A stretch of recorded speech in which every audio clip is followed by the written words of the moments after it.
untuk menuju tempat yang telah disediakan. Welcome, sir.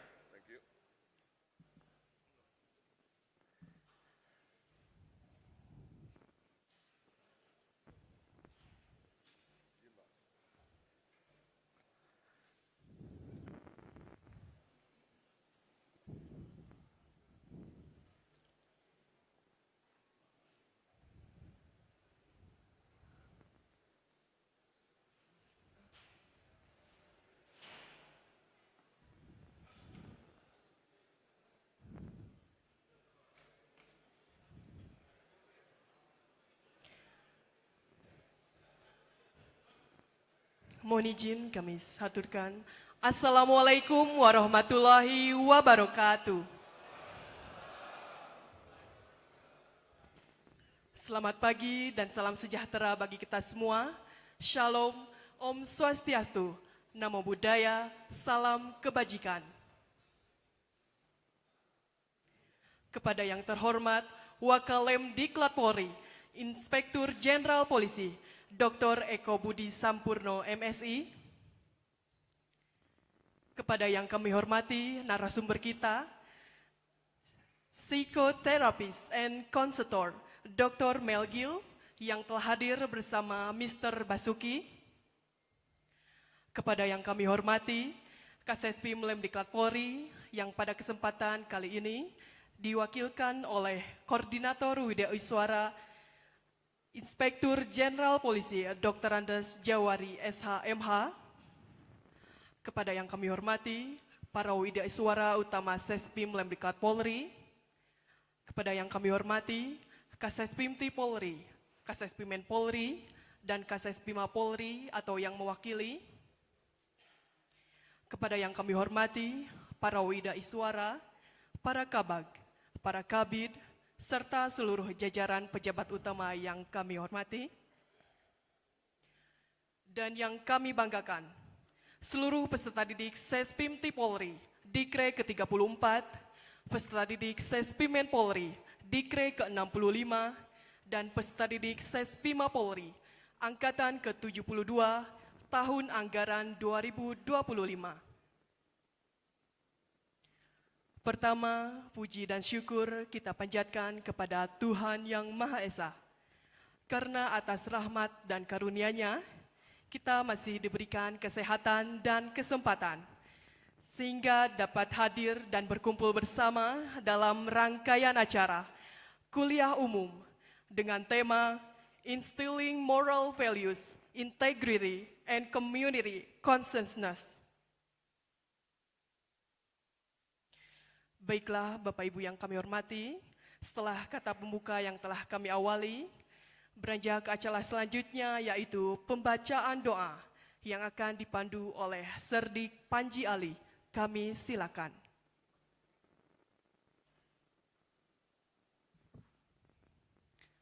Assalamualaikum warahmatullahi wabarakatuh. Sebelum memulai acara ini, marilah kita bersama-sama menundukkan kepala sejenak untuk berdoa agar acara kuliah umum pada hari ini dapat berjalan dengan lancar. Doa akan kami pandu dalam agama Islam, mohon yang lain menyesuaikan. Bismillahirrahmanirrahim. Astaghfirullahaladzim, astaghfirullahaladzim, astaghfirullahaladzim. Alhamdulillahi rabbil alamin.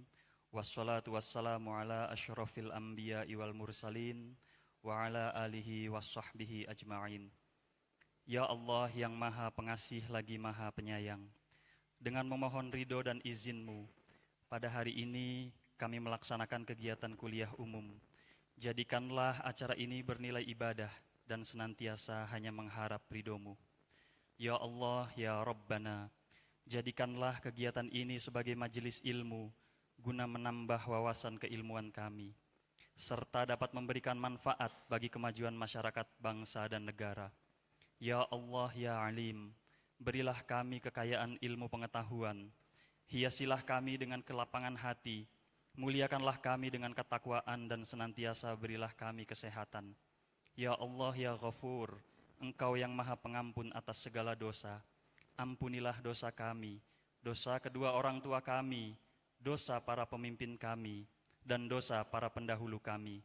tempatkanlah kami semua dalam lindungan dan rahmat serta ampunan-Mu.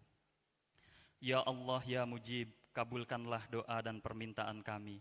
Rabbana atina fid dunya hasanah wa fil akhirati hasanah wa qina adzabannar. Wassalamualaikum warahmatullahi wabarakatuh. Semoga Tuhan Yang Maha Esa senantiasa mengabulkan doa yang telah kita panjatkan. Amin. Hadirin yang kami hormati, memasuki acara selanjutnya, menyanyikan lagu Indonesia Raya. Hadirin dimohon berdiri.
Lagu syukur.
Hadirin disilakan duduk kembali.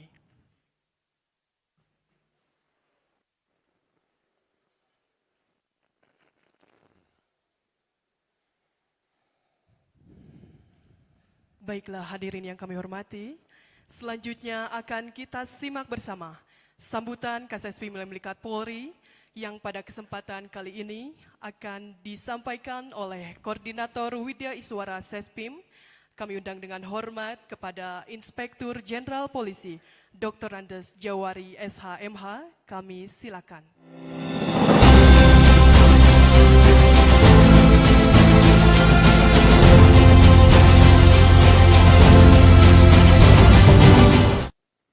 Assalamualaikum warahmatullahi wabarakatuh. Selamat pagi dan salam sejahtera bagi kita sekalian. Salam, Om Swastiastu, Nama Budaya, salam kebajikan. Yang saya hormati Mr. Dr. MEL GILL. Welcome to Sespim Polri. Thank you Thank you. for coming. Yang saya hormati Mr. Basuki. Terima kasih banyak Pak, berkat dukungan Bapak bisa menghadirkan Mr. GILL ke Sespim ini. Yang saya hormati Bapak Wakalim Diklat Polri. Sebelum saya lanjutkan, kita berikan aplaus dulu kepada Mr. Dr. MEL GILL.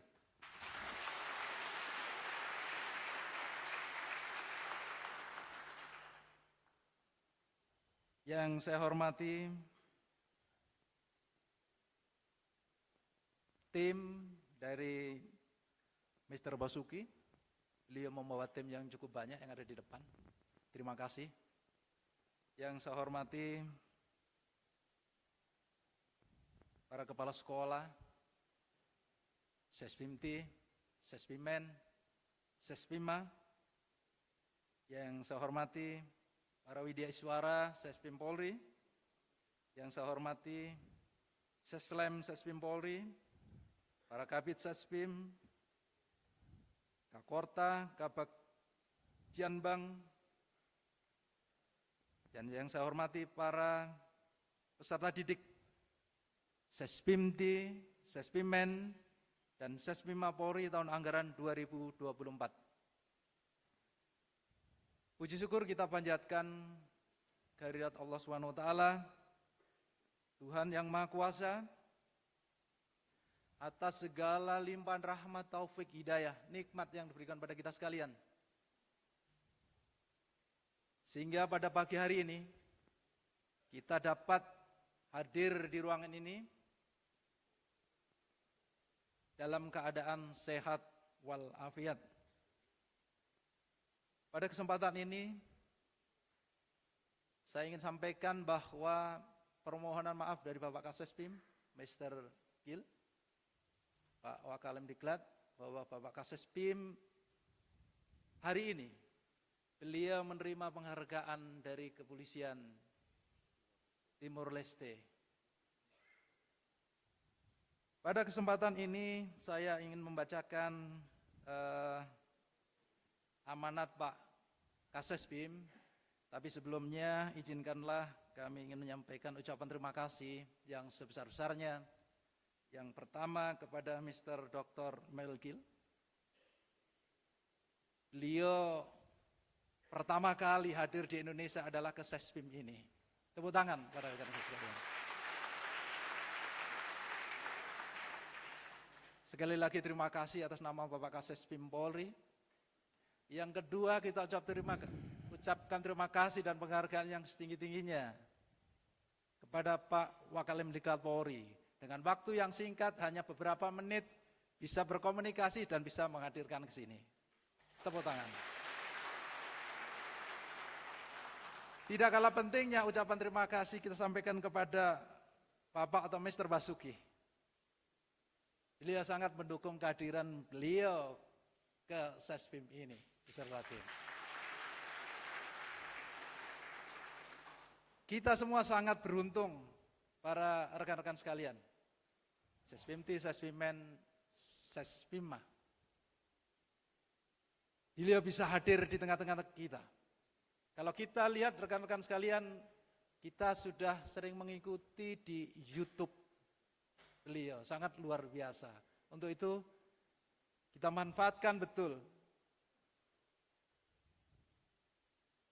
Beliau memberikan materi di tengah-tengah kita ini. Baik, Bapak Ibu sekalian yang saya hormati, saya ingin bacakan amanat dari Bapak Kasespim.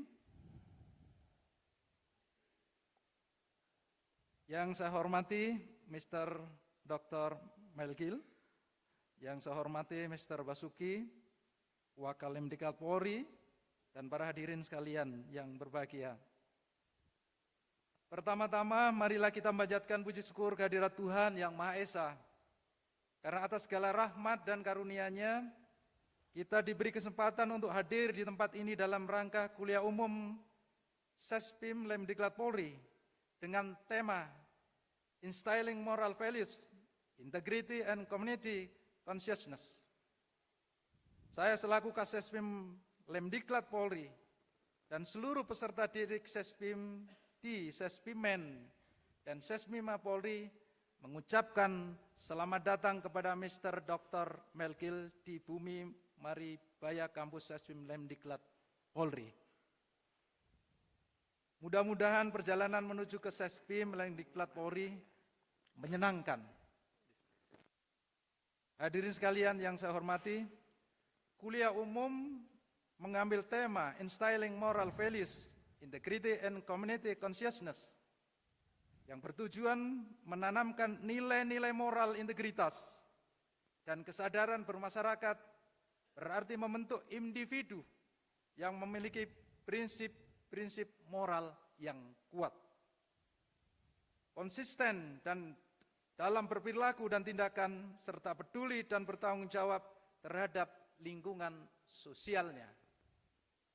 Kuliah ini bukan sekedar pembahasan tentang etika, melainkan sarana membentuk karakter pemimpin yang menjunjung tinggi kejujuran, kebenaran, dan keadilan di tengah-tengah zaman yang semakin kompleks dan individualitas.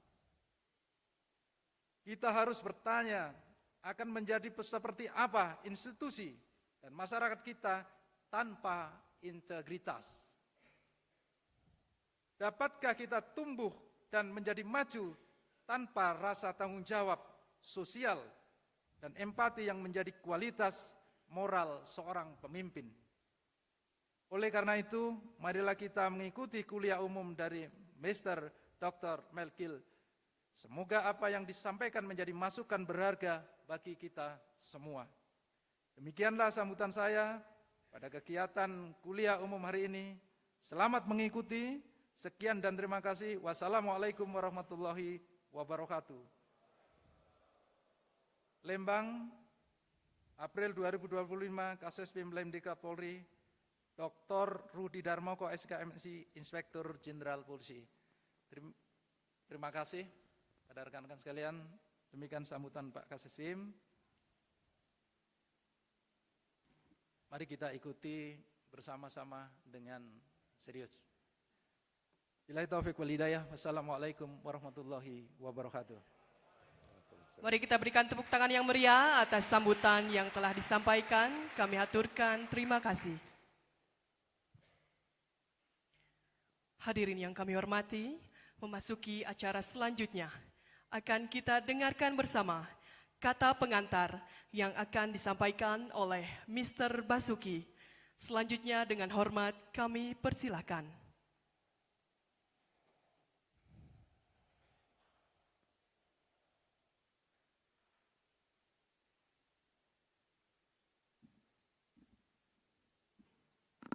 Selamat pagi, rekan-rekan yang saya hormati. Yang saya hormati, Wakil Lemdiklat Polri, Irjen Pol Dr. Eko Budi Sampurno.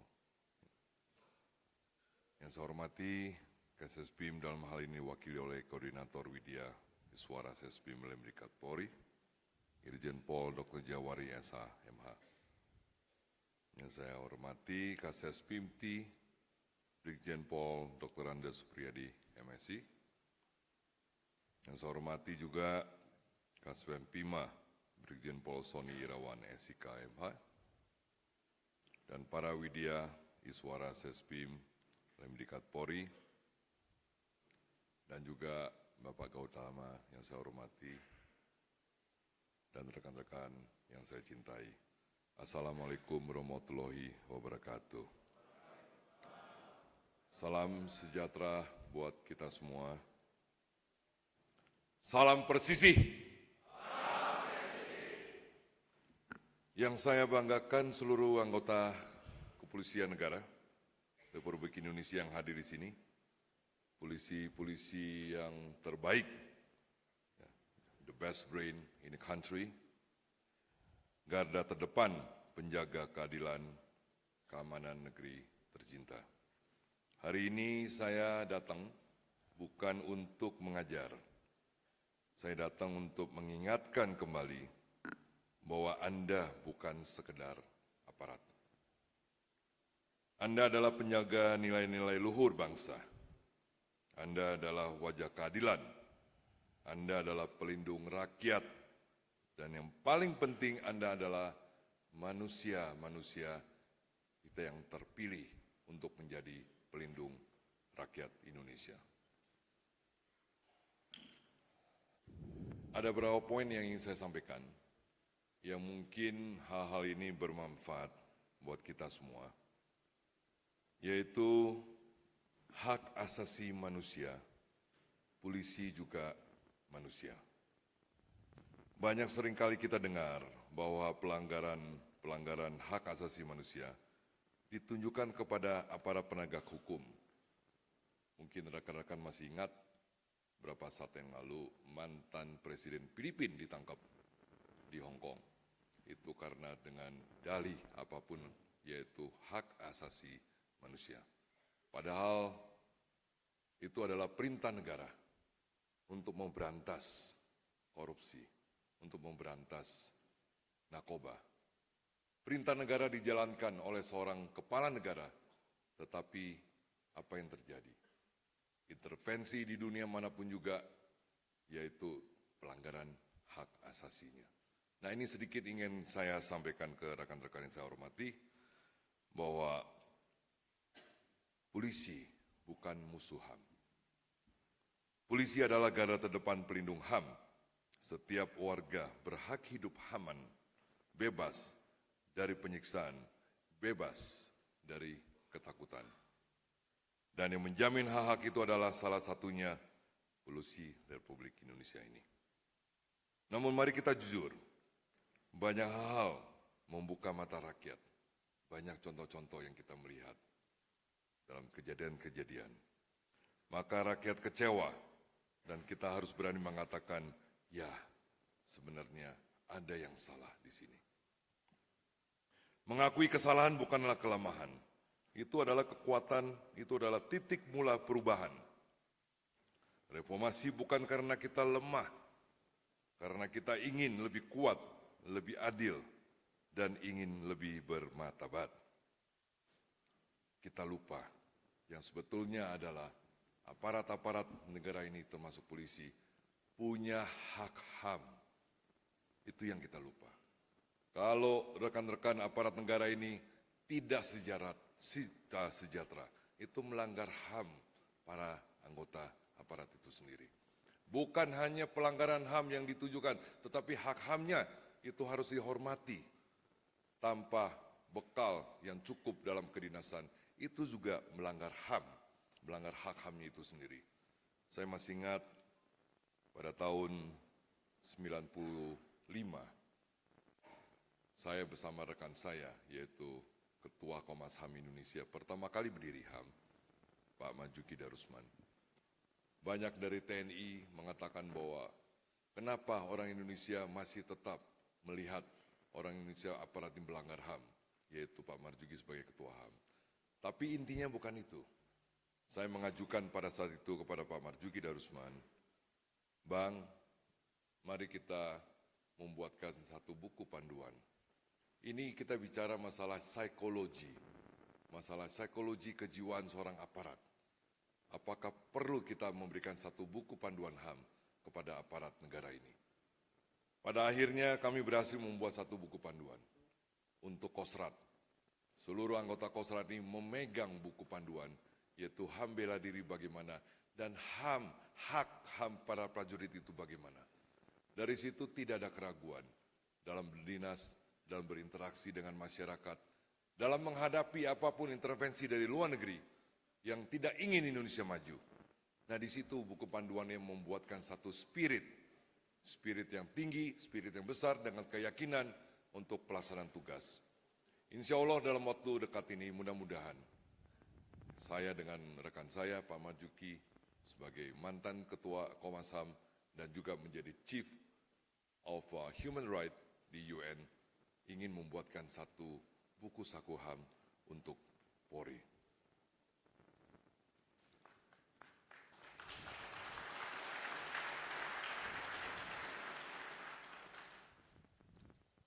Dan juga siapa yang membela kalian?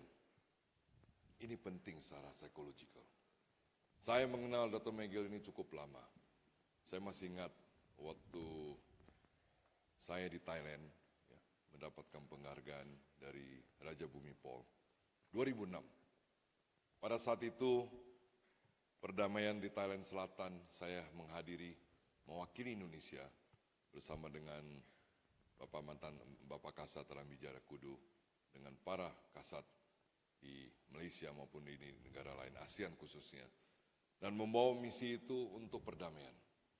Akhirnya Thailand Selatan itu ada seorang jenderal yang namanya Jenderal Songthy, yang pada akhirnya Anda bisa bayangkan, Jenderal Songthy itu seorang Muslim, dan 99% masyarakat Thailand itu adalah seorang Buddhis. Kenapa Jenderal Songthy bisa menjadi panglima tertinggi di Thailand dengan agama Islamnya? Di situ saya menilai bahwa nilai tinggi seorang kemanusiaan yaitu menginteraksikan psikologinya dia menghadapi siapapun dari negara manapun dipelajari oleh Jenderal Songthy ini. Dia berdiskusi dengan kaum lemah, kaum bawah, dia seperti kaum bawah. Dia berdiskusi dengan kaum menengah, dia seperti kaum menengah. Dia berdiskusi dengan kaum atas, dia seperti kaum atas. Dan yang selalu yang dilihat itu adalah dari titik helicopter view. Helicopter view artinya dia melihat dari atas ke bawah. Setelah itu dia tarik lagi ke atas, yaitu satellite view. Melihat dari atas paling tinggi untuk melihat sesuatu jangkauan yang lebih luas lagi. Nah di situ saya melihat bahwa contoh seorang yang memiliki kekuatan psikologi, kekuatan filosofi, dia adalah pemimpin yang bijak dan pemimpin yang adil. Dia menjadi seorang panglima di Thailand selama 5 tahun, kalau 6 tahun kalau tidak salah. Dan seluruh pemeluk agama muda mengeluk-elukan Jenderal Songthy bahwa dia adalah sosok filosofer, dia adalah sosok psikologi.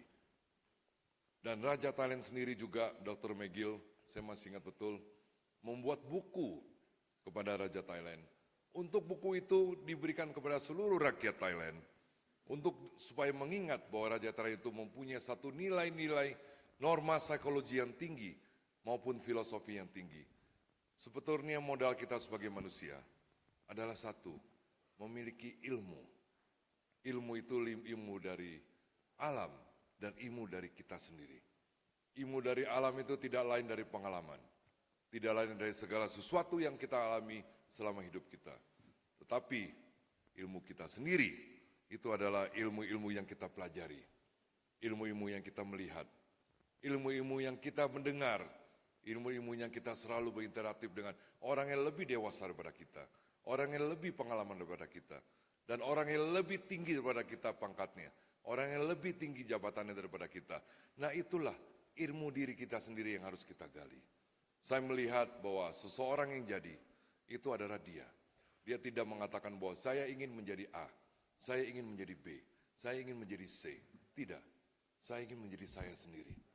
Dengan saya menjadi saya sendiri, maka dari itu saya adalah saya. Untuk menjadi saya adalah memberikan contoh kepada sekian banyak orang bahwa saya adalah panutan kepada masyarakat. Hal yang lain juga ingin saya sampaikan ke rekan-rekan, yaitu apa yang dibawa Dr. MEL GILL pada hari ini, itu yang saya alami. Karena setelah saya berdiskusi kepada Dr. MEL GILL begitu lama waktu di Thailand 2006, saya mengingatkan kepada saya sendiri pada saat itu, bahwa ini akan saya bawa ke Indonesia untuk bisa memberikan satu pencerahan, membuka pikiran kita, yang lebih luas. Singkat cerita, saya tahun 79 keluar dari Indonesia sekolah di luar negeri. Pada saat itu kalau tidak salah itu SD kelas 3. Setelah di Singapura, ya, 4 tahun. Setelah itu saya ke Amerika, saya sekolah high school, kuliah kedokteran, tidak lulus. Kuliah tidak lulus, yang kedua, akhirnya kuliah yang ketiga, saya mengambil psikologi. Dan saya lulus di psikologi. Dan di situ, dari tahun 79 saya kembali tahun 92. Saya tidak mengenal satupun teman-teman alumni apapun yang ada di Indonesia. Siapapun pejabat negara ini, saya dengar rekan-rekan teman-teman saya itu selalu menghafal nama-nama menteri waktu sekolah SMP, SD di sini, menghafal nama-nama pejabat tinggi negara kita ini. Tetapi itu yang tidak saya alami. Saya tidak mengenal siapapun. Modal saya pada saat itu hanya satu, menjadi diri saya sendiri. Saya masuk tahun 92, kebetulan salah satu keluarga teman sekolah saya di Amerika, yaitu putranya mantan wakil presiden kelima, Pak Tri Sutrisno, itu adalah rekan sekolah saya, yang mengajak saya pulang ke Indonesia untuk membangun negeri ini. Bukan membangun satu kerajaan bisnis yang besar, menjadi konglomerat, menjadi seorang pioner. Kami siswa-siswa di Amerika pada saat itu, kami berjanji sesama bahwa kita pulang ingin membangun negeri ini. Karena kami juga punya pemikiran Western, bahwa menjadi bilioner itu tidak segampang itu yang dipikirkan. Menjadi seorang milioner itu juga tidak segampang itu. Tetapi membangun negeri sendiri itu adalah wajib kita lakukan. Maka dari itu pada saat itu saya masuk dan bekerja untuk membantu kotak pos 5.000 di kantor wakil presiden.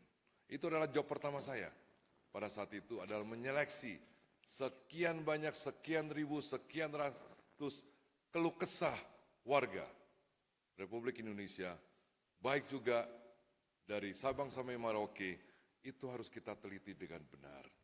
Nah di situ saya melihat pengalaman itu adalah bahwa kesah warga Indonesia ini sudah terjadi pada zaman dulu, pada tahun 92 ini. Macam-macam yang dikomplain itu hampir 90% mengenai tentang bagaimana bakor Tanasda, yaitu ada gabungan antara TNI Polri pada saat itu, bahwa mereka terinjak-injak, mereka terhina, mereka dikerjakan, mereka ditekan, mereka diperas. Hanya itu yang saya membaca. Hanya itu yang banyak setiap hari yang saya melihat keluh kesah dari masyarakat, itu yang terjadi. Bahkan masyarakat berani mencantumkan nama-nama, artinya demokrasi dan reformasi pada saat itu sudah mulai memberanikan diri melakukan itu untuk bisa menuliskan keluh kesahnya kepada pemerintah. Maka dari itu pada saat itu saya pilih dan saya pilah. Mana yang harus ditanggapi dan mana yang tidak harus ditanggapi. Saya lakukan satu misi, saya sampaikan ke Pak Joko, kebetulan Sekretaris Wakil Presiden pada saat itu. Pak, sebaiknya kita jangan menanggapi ini semua. Kita kembalikan lagi bahwa kita akan membuat satu sistem. Sistem dalam komplain ini tidak berarti buat kita. Karena mereka aparat juga seorang manusia biasa. Mereka ditikukan itu diadu domba oleh masyarakat kita juga. Karena saya melihat juga mungkin dari semua kasus yang ada, hanya 10% kebenarannya.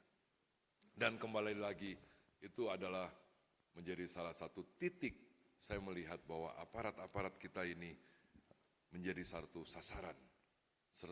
Apapun yang baik menjadi baik, jelek menjadi baik. Nah itu yang menjadi satu sasaran dari masyarakat bahwa tidak ada yang baik, yang ada hanya keburukan saja. Secara psikologi dan filosofi, itu sudah menjadi satu titik momok, bahwa tidak ada positive thinking dari masyarakat itu sendiri. Tetapi aparat sendiri saya melihat pada saat itu, positive thinkingnya luar biasa. Karena kami juga interview berapa orang, maka Pak tidak Pak, kami semangat.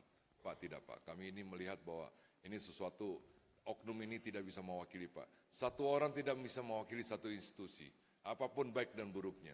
Satu Polres ini tidak bisa mewakili satu Polres, itu adalah oknumnya. Nah itu yang kami mendengar pada saat itu. Seseorang tidak bisa mewakili satu institusi apapun jika itu buruk atau tidak baik.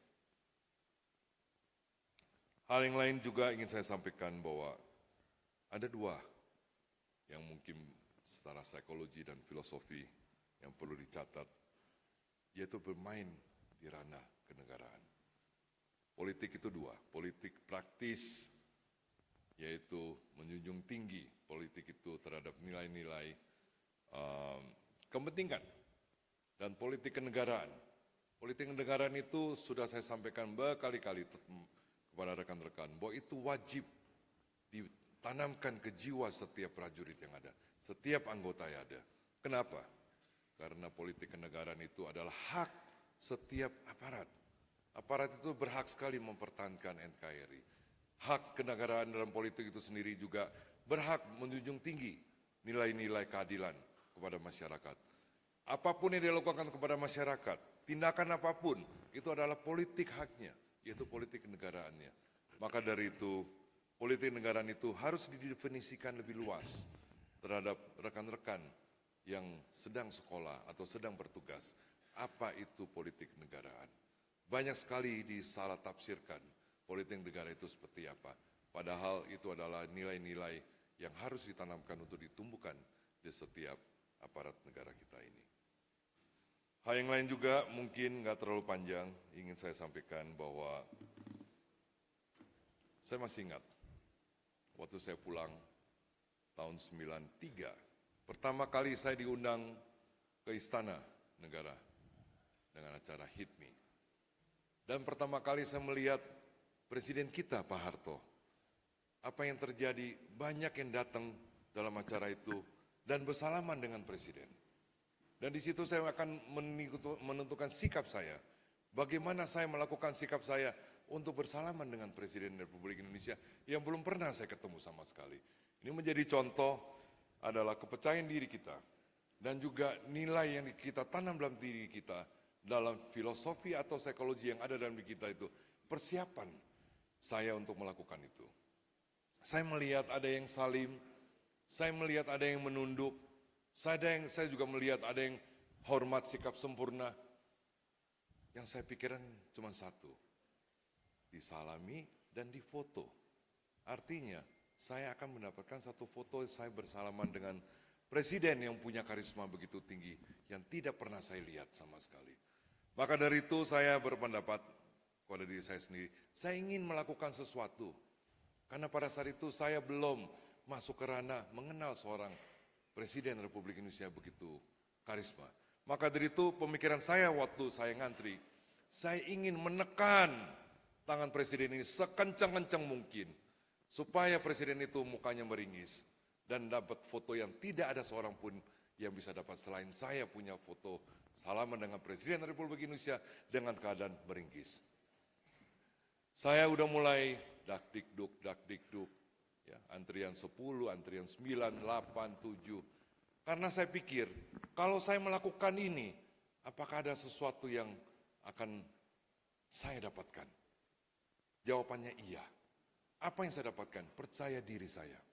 Saya percaya diri saya. Biarpun itu sesuatu yang sakit, badan saya besar, saya belajar bela diri dari kecil. Saya pendiri tarung derajat, ya mungkin kalau di Bandung Anda ketahui, boxer, saya pendirinya, salah satu pendiri dari tarung derajat. Dan saya menekan tangan Presiden yang saya belum pernah temui, yang dihormati karisma Republik ini adalah sesuatu yang besar harus saya pertimbangkan. Tetapi saya harus bisa melakukan itu pada saat itu, karena untuk melatih diri saya sendiri, melatih dari hal kepercayaan diri saya. Bisa atau tidak saya lakukan. Saya ngantri 4, 3, 2, 1. Saya salaman dengan beliau. Saya tekan sekencang-kencangnya. Saya lepas, saya jalan cepat. Saya tidak melihat kiri, saya tidak melihat kanan lagi. Karena saya takut, karena apa yang terjadi saya ditangkap di sana. Mungkin Pak Harto teriak, saya jalan cepat. Setelah sampai di luar, hati saya lega. Saya coba ngintip-ngintip lagi, kok tidak terjadi apa-apa. Padahal itu kencang sekali ya saya tekan. Saya masih ingat waktu itu Biro Media itu Pak Boy Thohir, bukan Boy Thohir, Pak Black Thohir namanya, Pak Black Thohir. Om Black, saya mau minta foto yang saya tadi salaman dengan Presiden. Oh ya, tunggu aja, setengah jam. Anda datang aja ke Biro Media di Binagraha. Saya tunggu, setelah itu Om Black mengatakan, adik dari mana? Saya dari mana-mana. Enggak, saya serius. Adik dari mana? Saya pengusaha. Saya ikut acara HIPMI, saya diundang. Adik tahu, adik melakukan kesalahan paling besar hari ini. Maksudnya? Adik meminta foto ini tujuannya buat apa? Buat saya melatih diri saya untuk kepercayaan diri saya. Dan ditunjukkan fotonya, apa yang terjadi. Pak Harto itu betul-betul meringis begini. Itu yang terjadi. Dan tidak ada seorang pun yang mempunyai foto seperti itu. Dan Pak Black Thohir mengatakan bahwa foto ini nilainya sangat tinggi. Dan sangat mahal. Dan jangan disebarkan di mana-mana. Hanya buat Anda saja. Dan pertanyaan saya, Anda buat apa sih foto ini? Pak Black, saya ingin melihat foto ini setiap hari. Untuk melatih diri saya. Bahwa saya itu punya keyakinan. Bukan menyakiti orang, tidak. Bahwa saya bisa melakukan atas niat saya. Dan tidak ada niat jelek, yaitu melatih diri saya sendiri. Apapun yang kita lakukan untuk melatih diri kita sendiri, itu adalah sesuatu yang baik. Hal yang kedua yang ingin saya sampaikan, setelah 2 tahun, saya menjadi bendahara Pak Harto. Di Yayasan Kemusuk, Argomulyo di Jogja. Tiba-tiba saya diundang ke Yayasan Kemusuk, dalam acara Yayasan Kemusuk. Itu tempat kelahiran Pak Harto. Dan Pak Noto Suwito waktu itu Pak Lurah Jogja adalah lurah seumur hidup. Adik tiri dari Pak Harto mengatakan, Dek, kebetulan bendaharanya udah sakit. Dan Pak Suharjo namanya. Adik, berkenan nggak untuk bantu di bendahara sini? Kegiatannya setahun 2 kali, 3 kali. Ini yayasan keluarga. Pelindungnya Pak Harto, ada Pak Prabowo Sirjo, ada Bu Bres. Oh siap, saya berkenan. Karena saya idola Pak Harto. Pak Harto mempunyai karisma. Dan saya pernah menyakiti beliau. Dan saya ingin membalas kebaikan beliau kepada negara ini. Oh Pak Noto kaget. Loh maksudnya apa dek? Apa yang kamu lakukan dengan Pak Harto? Bisa menyakiti Pak Harto sebagai presiden kita. Saya tunjukkan fotonya Pak. Itu yang saya bawa. Hanya Pak Noto yang saya tunjukkan. Saya ceritakan. Beliau ketawa mengatakan bahwa, Dek, baru hari ini saya ketemu. Orang mengatakan begitu kepada saya untuk melatih dirinya sendiri. Bukan niat untuk menyakiti. Hal yang lain saya ingin cerita sedikit masalah Pak SBY. Saya mengenal SBY itu sangat lama. Beliau itu seorang kolonel kalau jalan, orang melihat beliau bukan jenderalnya yang dilihat. Sikap sempurnanya, tatap matanya, cara berbicara manajemen bahasanya, itu adalah bagian dari nilai-nilai pelatihan diri, kepercayaan diri yang dibuild oleh seorang SBY. Tahun 92, SBY melakukan satu sekolah di Amerika. Dan teman Pak SBY waktu itu adalah Jenderal Evelyn Abu, kebetulan teman saya juga dari Filipina, ya, Panglima Filipina, zaman Aquino. Dia mengatakan bahwa, SBY mengatakan bahwa dia ingin jadi Presiden Republik Indonesia pada tahun 92. Waktu ditanya oleh dosennya, apa yang Anda ingin lakukan setelah Anda menjadi jenderal di Indonesia? Presiden Republik Indonesia. Anda bayangkan, Pak SBY jadi presiden tahun berapa? Dan tahun 92 sudah menyatakan itu. Dan saya nggak percaya.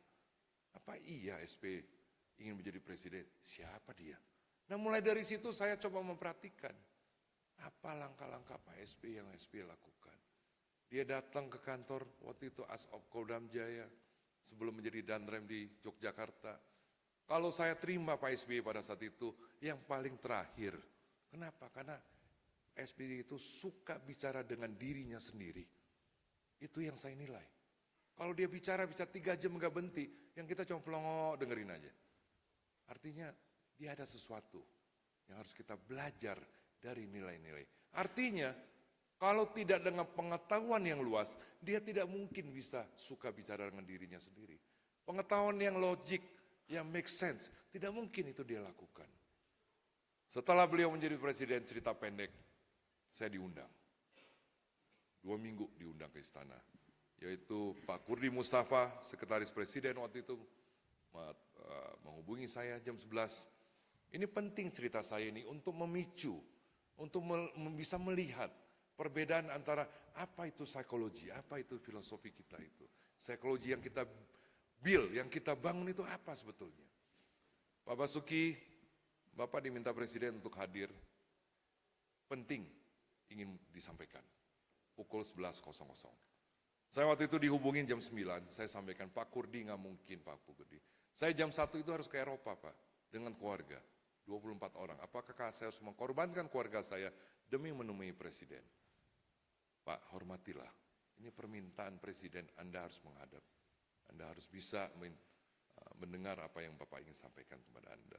Boleh, dengan catatan saya nggak mungkin pakai batik Pak Kurdi. Kurdi Mustafa almarhum ya, sudah meninggal, sekretaris beliau waktu itu. Saya ke sana itu, saya apa adanya boleh. Saya pakai jeans, saya pakai sepatu olahraga, saya pakai kaos, kemeja, bukan kaos, ini bukan, kemeja. Pak, apapun Pak, selama Bapak kesini, kami sudah berhasil bisa membawa Bapak untuk ke istana. Saya hadir Pak, dengan celana jeans, dengan sepatu kets, dengan kemeja, diterima oleh Pak Agus Tomo, sebagai dan grup A pada saat itu. Saya masih ingat dan grup B-nya itu Widi dari Angkatan Laut, badan besar, King Kong. Ya. Dan Pak Agus Tomo mengatakan bahwa, Dek, Anda sepatunya berapa nomornya? Kenapa Pak? Ini ketemu Presiden loh Dek. Kok saya lihat kok sepatunya sepatu olahraga. Pak, kalau misalnya nggak izinkan saya pulang. Kan saya udah sampaikan ke Pak Kurdi. Apa adanya saya. Saya waktu itu melatih diri sendiri dengan kebiasaan. Kebiasaan berbicara sesuatu apa adanya tetapi santun. Nah itu yang saya alami. Banyak rekan-rekan yang saya lihat banyak bicara apa adanya tapi tidak santun. Dan tidak menyusun kalimat-kalimat itu dengan manajemen kalimat yang baik. Nah itu perbedaannya jauh sekali. Ada yang kita sampaikan, orang tadinya merasa nggak enak, lama-lama, oh iya ya benar ya. Apa yang disampaikan benar. Ada yang disampaikan, nggak betul ini, nggak ada etika, budaya yang nggak ada.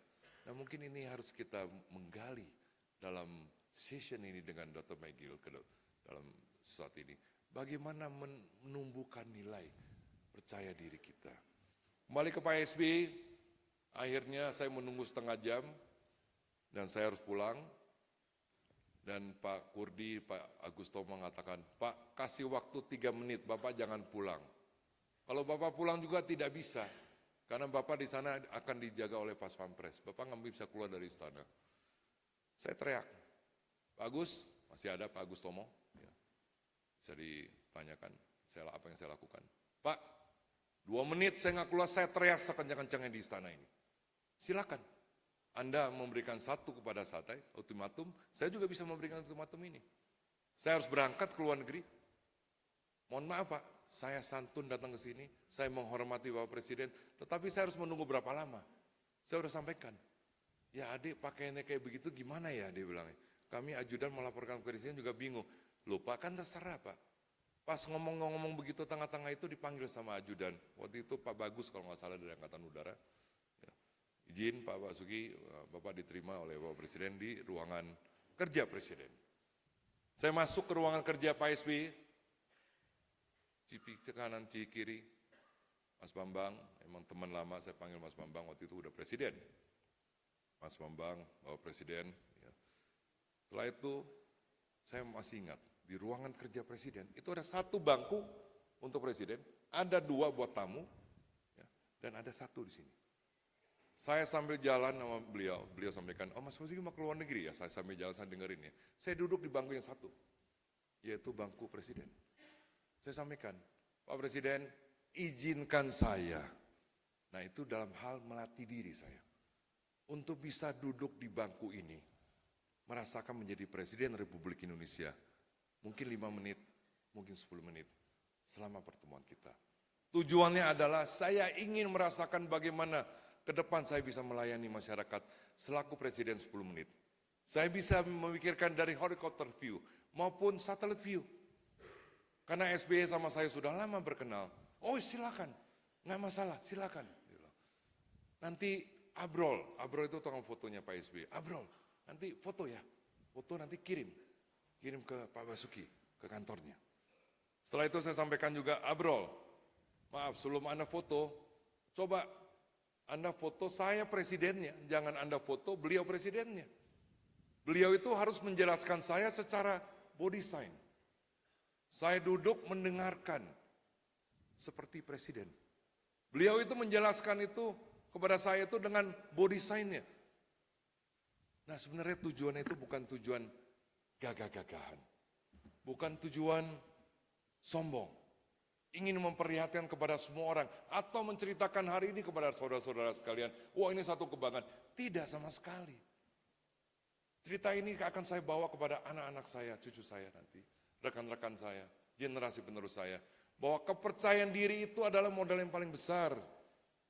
Dengan nilai-nilai yang baik, positif, ini yang harus dibangun.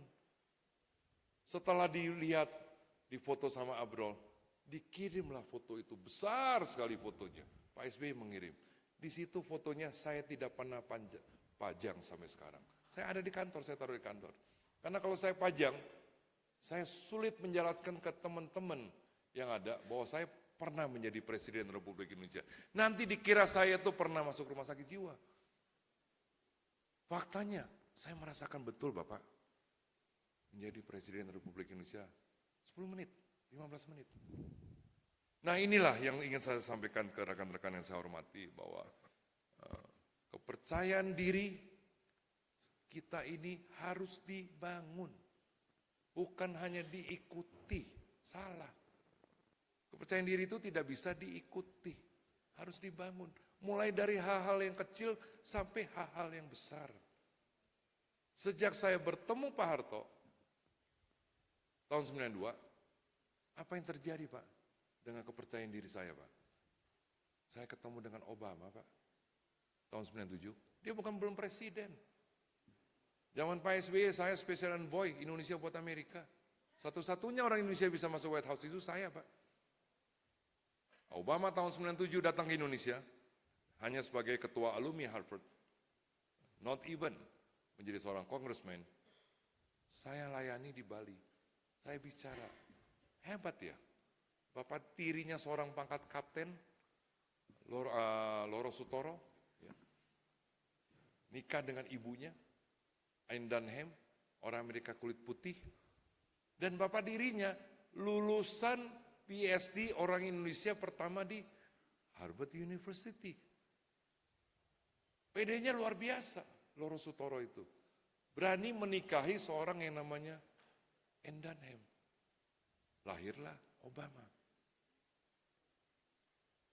Yang lahir Obama itu bukan dari bapak tirinya dari Indonesia, tetapi dari Afrika. Yaitu lulusan terbaik PhD pertama orang Afrika di Harvard. Artinya, Ibu Ain Dunham ini adalah satu tokoh dunia pada tahun 60 sekian, yaitu microfinance. Dia melakukan kredit-kredit untuk memberikan kredit kepada pembatik di Jawa, di Jogja. Pada saat itu, dia tinggal di Indonesia, dia suka di Indonesia. Anda bayangkan, dari Louisiana, kampung di Amerika, berani tinggal di Indonesia, berani melakukan suatu aktivitas di Indonesia. Artinya yang punya modalnya itu modal apa? Bukan modal nekat, modal kepercayaan diri yang dibina, yang dipupuk dan yang dibangun oleh Ena. Ini salah satu contohnya lagi itu. Setelah berapa tahun Ena ini di Indonesia, Obama sekolah di Indonesia, saya ngobrol tahun 97 di Bali, 3 hari kita di Bali, ya, luar biasa. Saya melihat dia lulusan Harvard dan ketua alumni Harvard, dan dia mengatakan bahwa suatu hari saya ingin menjadi seorang pimpinan, tapi saya nggak tahu mimpi saya bisa atau tidak. Kenapa saya bilang? Karena 43 presiden, waktu itu 42, bukan 43, 42 presiden Amerika putih. Apa mungkin saya hitam begitu bisa jadi presiden? itu yang disampaikan Obama tahun 97. Ya. Saya sampaikan, apa juga bisa terjadi, nggak ada yang nggak bisa terjadi. Presiden Ramos itu adalah seorang polisi. Filipina dikuasai oleh Angkatan Darat. 100%. Kekuatan Filipina itu adalah daratnya dengan 3 matranya. Apa yang terjadi? Ramos menjadi presiden. Apakah itu mungkin? Buktinya iya tuh. Artinya segala sesuatu yang tidak mungkin menjadi mungkin kan? 42 presiden itu putih menjadi hitam itu menjadi mungkin kan? Masuk ke 43 presiden putih, dia running menjadi presiden. Dan itu menjadi mungkin kan? Jadi tuh, coba Anda bayangkan, kok bisa? Contoh, Thaksin, itu seorang polisi metro di Thailand. Seorang pengusaha, iya. Kok bisa jadi Perdana Menteri? Padahal Raja Thailand itu selalu menduakan polisi Thailand. Nomor 1 adalah Angkatan Daratnya. Ada Jenderal Saisit, yang luar biasa sekali. Jenderal Prem, tangan kanan Raja. Itu semua Angkatan Darat. Jenderal Akadek di Thailand, itu bintang 5. Coba. Karena kekuasaannya luar biasa sekali Jenderal Akadek ini. Thailand dikuasai oleh Bangkok terutama, oleh Jenderal Akadek. Darat semua, nggak ada polisinya. Sama sekali nggak ada. Apa yang terjadi? Kok bisa Thaksin menjadi Perdana Menteri yang dipilih langsung oleh Raja? Kok bisa? Saya tanya sama Thaksin, kebetulan saya kenal. Pada tahun 2000 sekian juga saya mau dengan Pak Presiden Prabowo. 2 kali kita ketemu Thaksin di Dubai dan di beberapa tempat. Pertama kali saya nanyakan, Mr. Prime Minister. Karena di luar negeri kalau mantan presiden atau prime minister, kita tetap memanggil nama dengan jabatan itu, Mr. Prime Minister. Apa yang membuat Anda bisa menjadi seorang Perdana Menteri? Karena di sini kekuasaan itu adalah bukan polisi. Anda bisa jadi ini. Apa yang disampaikan? Keyakinan diri saya. Doa saya, doa ibu saya, doa teman-teman saya. Dan saya bisa yakin bahwa semua orang berdiri dalam hak yang sama. Dan saya ingin menunjukkan bahwa saya bisa, bukan hanya yang lain bisa. Dan saya harus baik dengan yang lain untuk mendukung saya. Mr. Basuki, Anda tahu, saya menjadi Perdana Menteri atas dukungan dari Angkatan Darat Thailand. Nah ini saya melihat bahwa, artinya dia punya kekuatan yang luar biasa sekali dengan dirinya untuk bisa mencapai titik itu. Dan disukai. Dan saya pelajari betul, Mr. Basuki, budaya-budaya Thailand itu dari utara sampai ke selatan. Kira-kira utara itu budayanya apa? Dan itu saya mengadopsi budaya itu supaya mereka satu bahasa dengan saya. Dan mereka mensukai saya. Saya ke selatan juga saya melakukan hal yang sama. Muslim selatan. Muslim suka sekali dengan saya. Akhirnya Angkatan Darat 3 Matra itu suka sama saya. Plus masyarakat Thailand itu suka sama saya. Itulah saya jadi dipilih oleh Raja. Tidak ada pilihan lain. Raja melihat, loh, kok Thaksin disukai oleh orang-orang bukan dari profesinya dia sebagai polisi. Makanya dia menjadi polisi dan populer pula. Ya. Dan melakukan sesuatu yang sangat luar biasa. Mungkin Thaksin 1 bulan yang lalu diangkat Presiden Prabowo untuk menjadi penasehat. Itu betul. Karena pertanian di Thailand itu berhasil sukses itu karena Thaksin. Ya. Mungkin dalam hal ini yang bisa saya sampaikan ke rekan-rekan sekalian adalah bahwa mudah-mudahan dengan Dr. MEL GILL ya, hari ini kita mempunyai satu tumbuhan di hati kita yang akan kita tanam supaya bisa tumbuh dengan baik, dengan kuat, dengan sehat. Dan inilah modal kita menjadi modal kepercayaan kita semua. Mungkin hadiri di sini ada 300 kalau tidak salah. Anda percaya tidak percaya, negeri ini bisa dibangun dengan 300 orang. Dan saya yakin itu. Dan saya ngalami itu. Cina begitu besar di utara, kita begitu besar di selatan paling ujung dan ujung. Cina itu dibangun oleh 100.000 orang. Zaman saya sekolah di Amerika tahun 84, ada murid-murid dari Cina. Dan saya kaget, dari mana orang ini? Apa iya Cina punya uang? Pada saat itu Cina tuh miskin sekali. Saya pernah ke Cina tahun 86. Ya. Miskinnya semiskin-miskinnya. Lebih miskin daripada Indonesia. Mungkin 5-10 tahun di belakang Indonesia pada saat itu. Saya tanya kepada murid-murid baru yang ada di sekolah saya di USF. Anda dari mana? Nggak jawab dia. Cuma lihat ketawa doang. Saya tahu ini kalau nggak dari Taiwan. Tapi apa iya dari Cina gitu. Akhirnya saya main bulu tangkis. Mereka itu main bulu tangkis juga. Akhirnya saya bicara dengan mereka. Karena sama-sama main bulu tangkis, saya juga bagus main bulu tangkisnya. Mereka cerita sama saya. Kami dikirim oleh pemerintah Cina untuk sekolah di seluruh dunia. Dan kami setelah selesai sekolah, kami dikontrak 25 tahun. Dengan jabatan, dengan semua fasilitas yang ada. Dengan jabatan apapun yang bisa diberikan sesuai dengan nilai-nilai kita. Dan bukan hanya di Amerika, tapi di seluruh dunia, termasuk negara kamu di Indonesia. Hah? Yang benar? Berapa orang kira-kira? Program kami itu sampai tahun 91, yaitu 100.000 orang. Anda bayangkan, 84 Cina mengirim 100.000 orang ke seluruh dunia untuk sekolah, untuk membil apa? Bil kepercayaan diri mereka. Yang 100.000 orang ini akan menyampaikan message kepada 1 miliar, ya, itu yang terjadi. Maka dari itu, Cina bisa berkembang itu dibangun oleh 100.000 orang. Apakah 300 orang di ruangan ini tidak bisa membangun Polri yang baik ke depan? Nggak mungkin. Pasti bisa. Saya yakin bisa. Coba tunjukkan. 300 orang ini yang ada di ruangan ini menanamkan jiwa, keyakinan, kepercayaan, jiwa confidence levelnya. Itu yang terjadi. Mungkin saya cukup di sini. Saya sampaikan salam.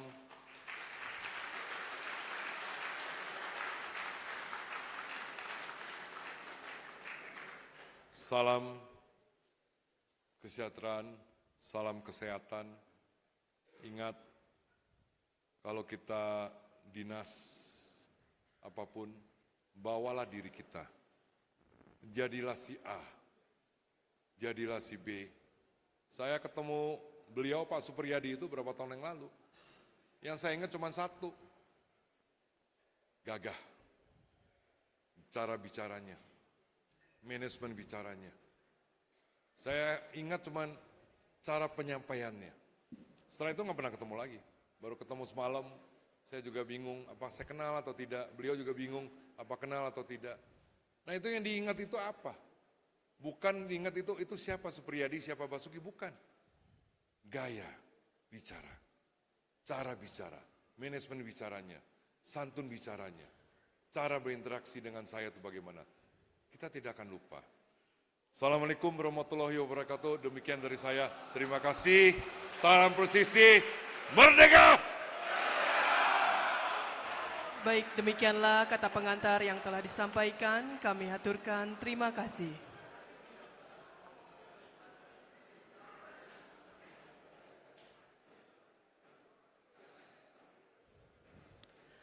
Baik hadirin yang kami hormati, memasuki acara inti kita yaitu penyampaian materi oleh narasumber.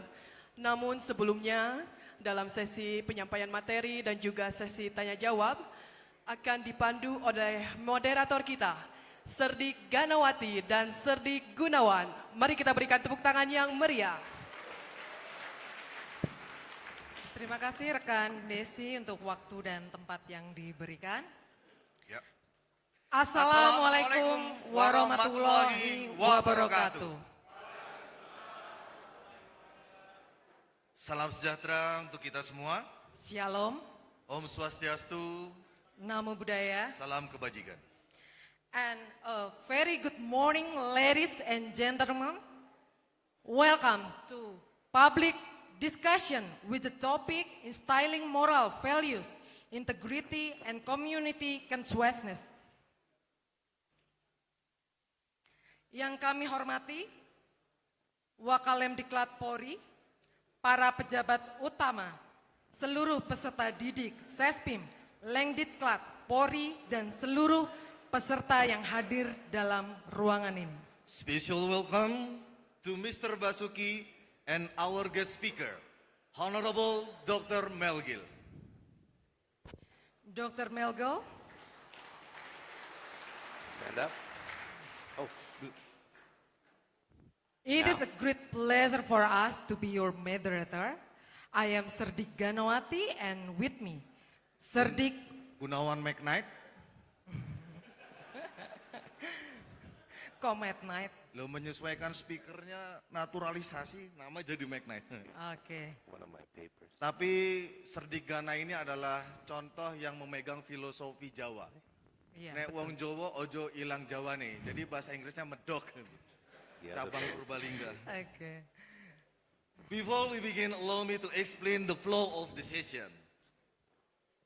For the first time, our speaker will be deliver his presentation, and after this, we will open session of question and answer, and we will give opportunity for 3 questioner, and who will question, just raise your hands up, introducing yourself, and can ask directly to our speaker. Oke, luar biasa bahasa Inggrisnya bagus banget, bacain CV semuanya. Loh, tentu masuk Sespimen itu kan pakai bahasa Inggris tesnya ya kan. Oh iya, betul-betul. Nilai kamu bagus berarti ya? Nilai kamu bagus? Kalau masalah bagus enggak juga. Yang penting yakin, karena soal bahasa Inggris tes kemarin itu udah core of the core. Tingkatnya dewa ya? Ya, saya yakin orang Inggris kalau tes juga belum tentu lulus. Betul sekali. Baik, kita bacakan saja CV-nya. Ya, Dr. MEL GILL is an American nationality with PhD in counseling psychology, licensed in LP Master Trainer of Trainer since 1985. He is psychotherapist, counselor, and motivational speaker, author, entrepreneur. He is founder of Dr. MEL GILL Foundation, author of more than 157, including Uncommon Sense, and The Meta Secret, international bestseller of course. Dynamic thought leader in personal development, psychology, and human potential.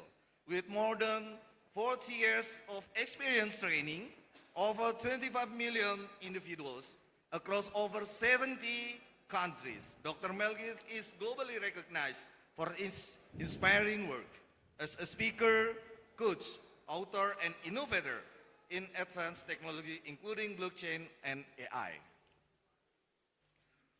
oke.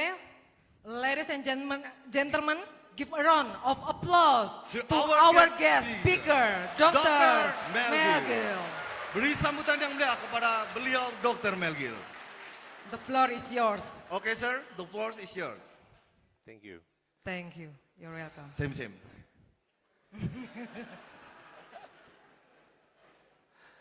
Selamat pagi, Indonesia. 95% of the world's population suffers from one kind of mental illness or another. We call this loose class of mental illness schizophrenia.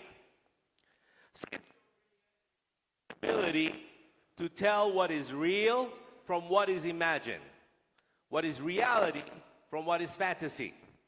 That's why you got the police.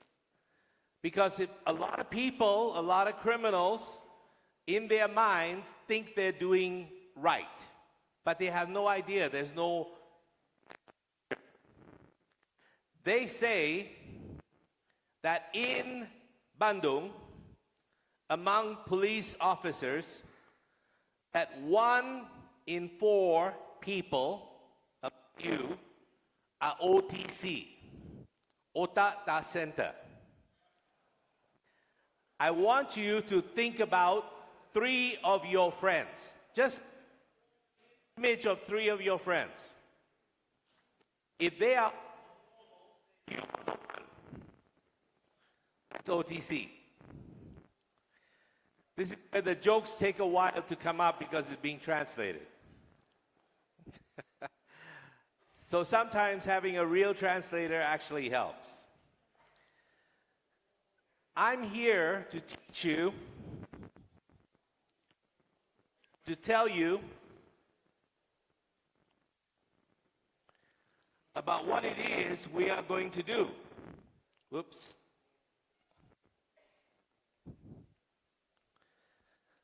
I'm going to stand right here. Can you still see me from here? Yeah, it's good. Now, feel free while I'm talking to interrupt me and ask questions. Cool?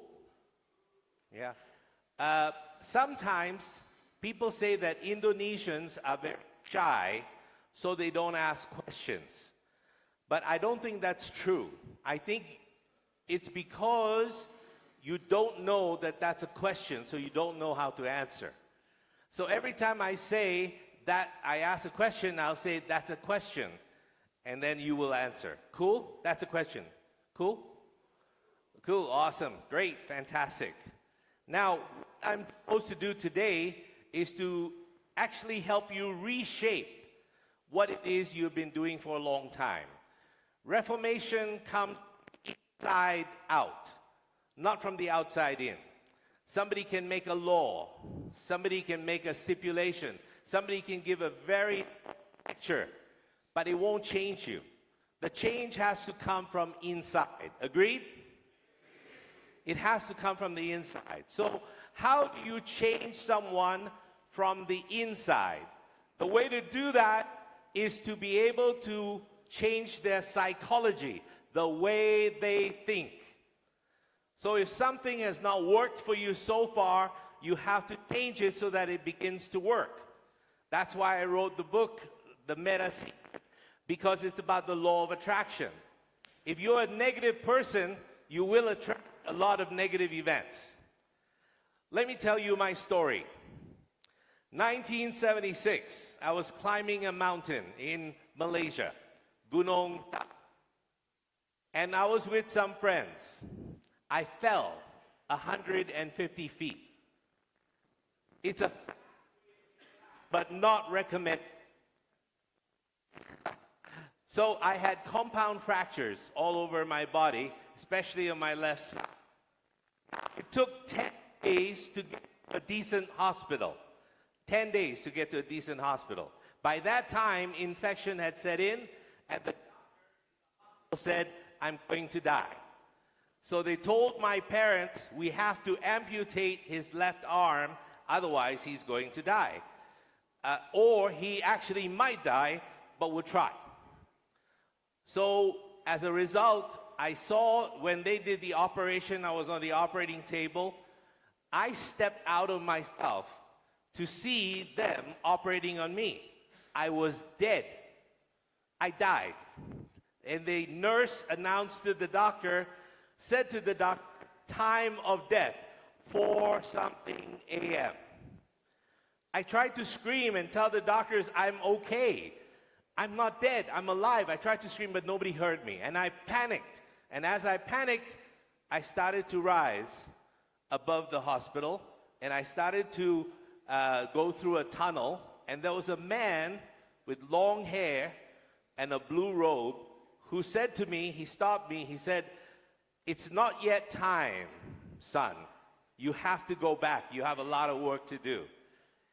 And somebody asked me, who was that? Jesus Christ, Muhammad, was it Buddha, was it somebody? I said, it looked like the lead singer from the band Kiss, actually, with the long hair, but I'm not sure. So, it doesn't matter. I argued with the fellow. And I said, since I have to go back, do you mind if I stay here for a little while? And he said, no, not at all. And in my mind, I was on the other side for 9 or 10 days. 9 or 10 days. But only 20 minutes on earth passed.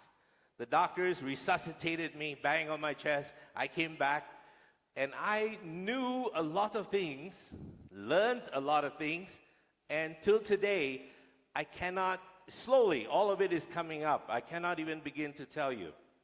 Sometimes I will look at one or this morning, did you notice that I was looking at most of you? And you look very familiar. I've seen you somewhere before on the other side. See, the point is, I'm not here to scare you, but long. Most people are very depressed because they look at their problems, they look at their troubles, all the things they have to deal with, and they cannot find a solution for them, so they become depressed. I'll give you an example. How many people here are married? Raise your hands. And so how many people are single? Raise your hands. I'm so sorry. Have a problem. You're either, I forgot the middle category because nobody raised it. Oh, you're involved with married people. Raise your hands. Married people, one more time, raise your hands. If you are happily married, go like this. If you're unhappily married, go like this. I'm creating here today. Most married people are miserable. When I meet a married person on the road, I know they're married straight away because they go, smile, but they can't smile. Occasionally, when the microphone goes up,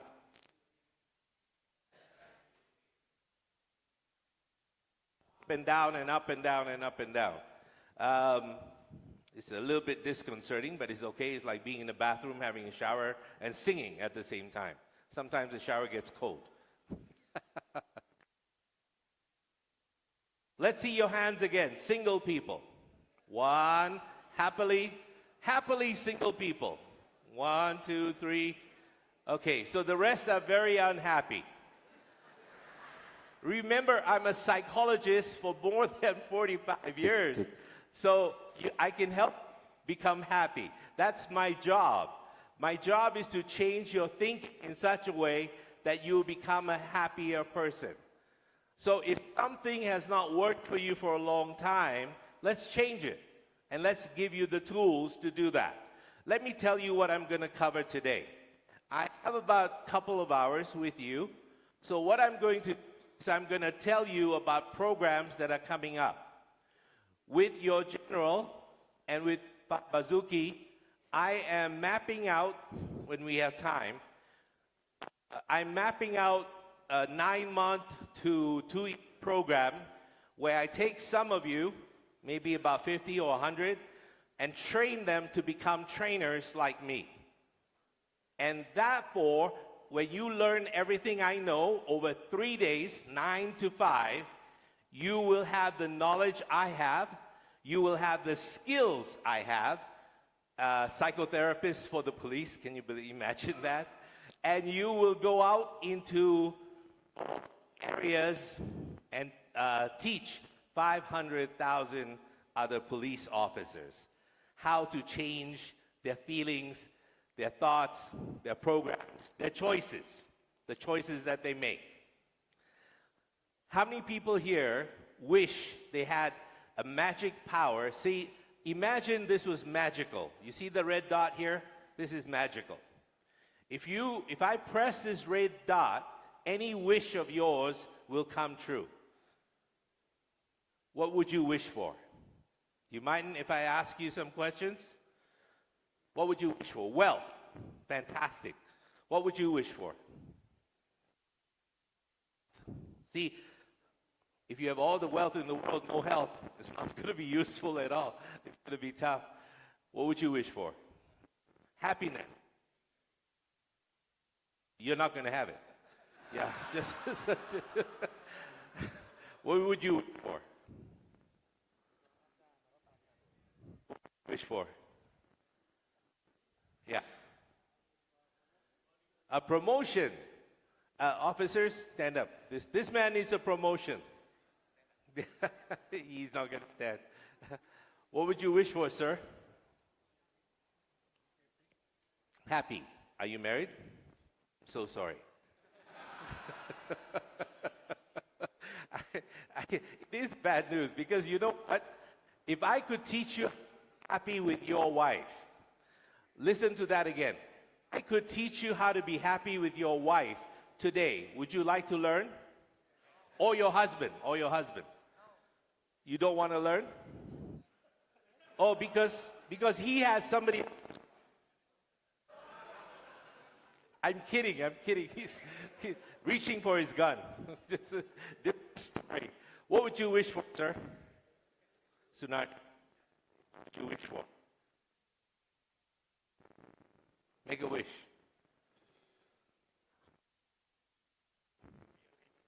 Leader, you already are. The thing that you must understand something, the thing that you think about and that you want to be, you already have that ability inside you. Because if you don't have the ability to be a leader, you will not ask for that. It's not in your unconscious, in your subconscious mind. So it's a little bit difficult. So when I talk to people, let's talk to some ladies today. By the way, I couldn't find the cat. I searched the freezer over here.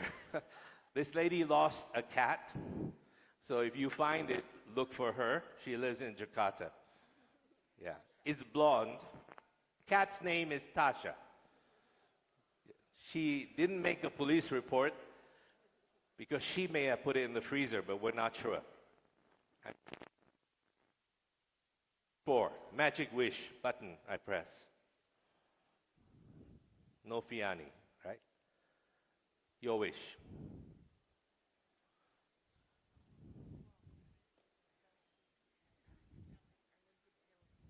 Healthy.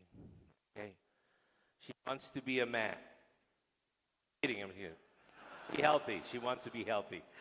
What's your wish? Not her wish, your wish. Don't look at her. Why are you looking at her? It's your wish. What would be your wish? Magic. God will deliver it. Interesting. What would you wish for? I'm only asking women. What would you wish for? Work. More work? W-O-R-K? Wealthy, money, lots of money. What would you wish for? Be a police person. Okay, very cool. Wish for?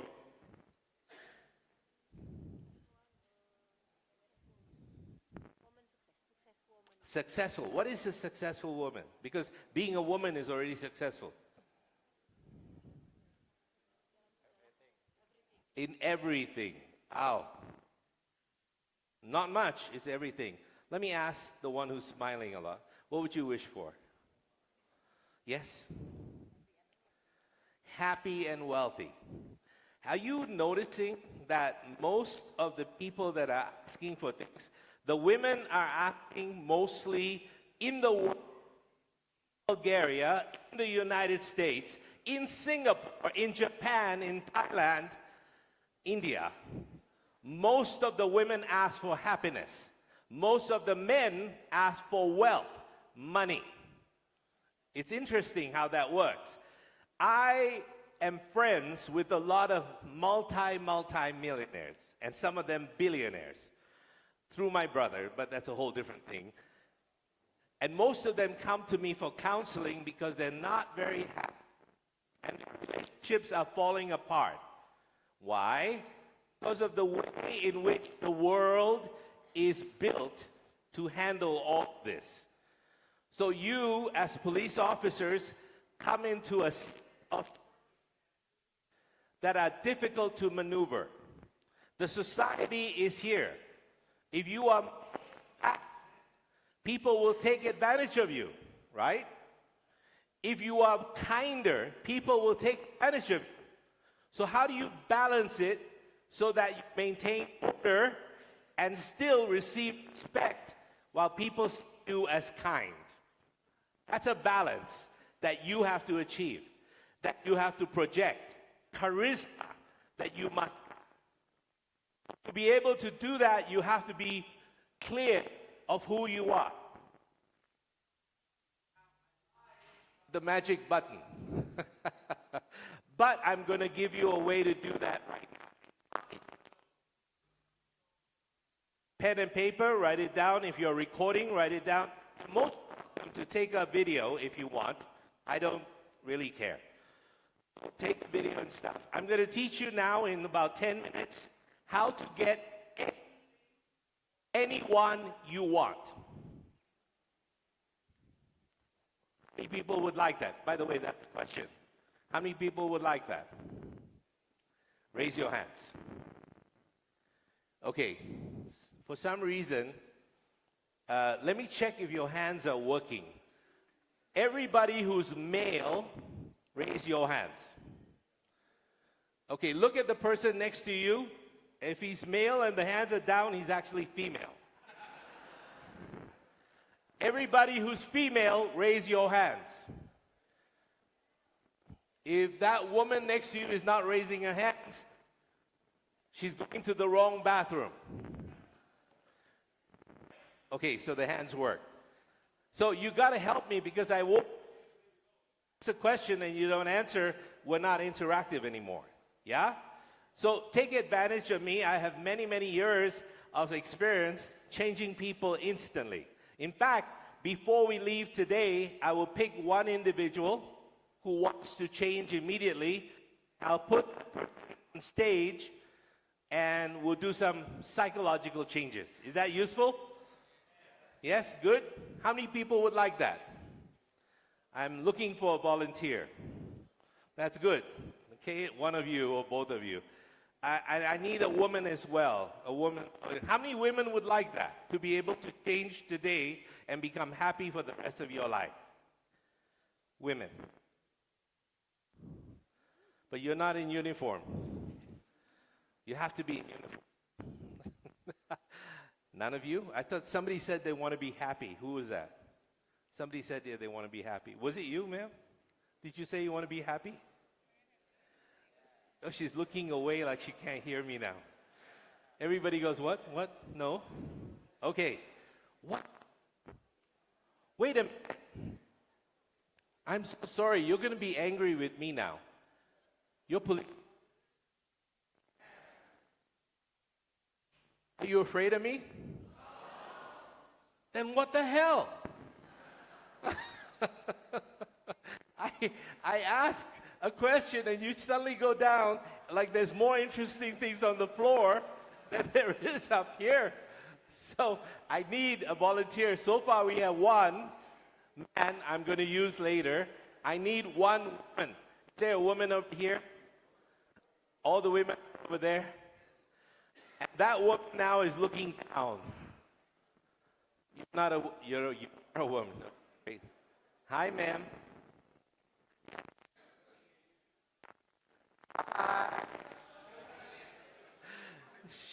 She turns to the guy and says, help me, help me, help me.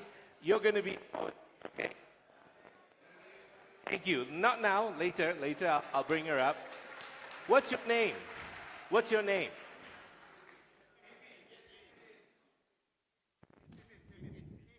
Pipin. Pipin, and what's your name? Where is the guy? What's your name? Pula. Okay, good. Got it. Great.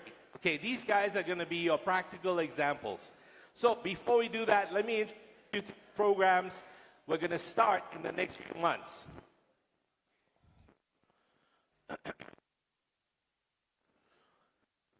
You guys in Indonesia as police officers have had a crisis since 2015. People have lost confidence in the police. They've lost confidence in the ability of you guys to be fair in judgment in what you do, to be impartial. Also at the same time, there's been scandal going on, abuse of power, abuse of your position. These are things that happen. By the way, you don't have to write. All of these notes are being given to you. Have it. You have it in English, you have it in Bahasa at the same time. Is that useful? Okay, good. Everything as well. And before I will teach you what OTC means. Otata Center. Guys, somebody's Ota is not centered. So you know to avoid them, not to push conflict, and just walk away. Sometimes these people appear in your family as uncle, auntie, daughter, wife, husband, somebody else's wife, husband, whatever you do, it's not my business. So you pay attention to the fact that there are mental stigmas to becoming a better person, psychologically speaking. So I'll be running 2 5-hour seminars before we begin the 3-day program. The reason for the 5 seminars is so that I can choose the people who will be good trainers.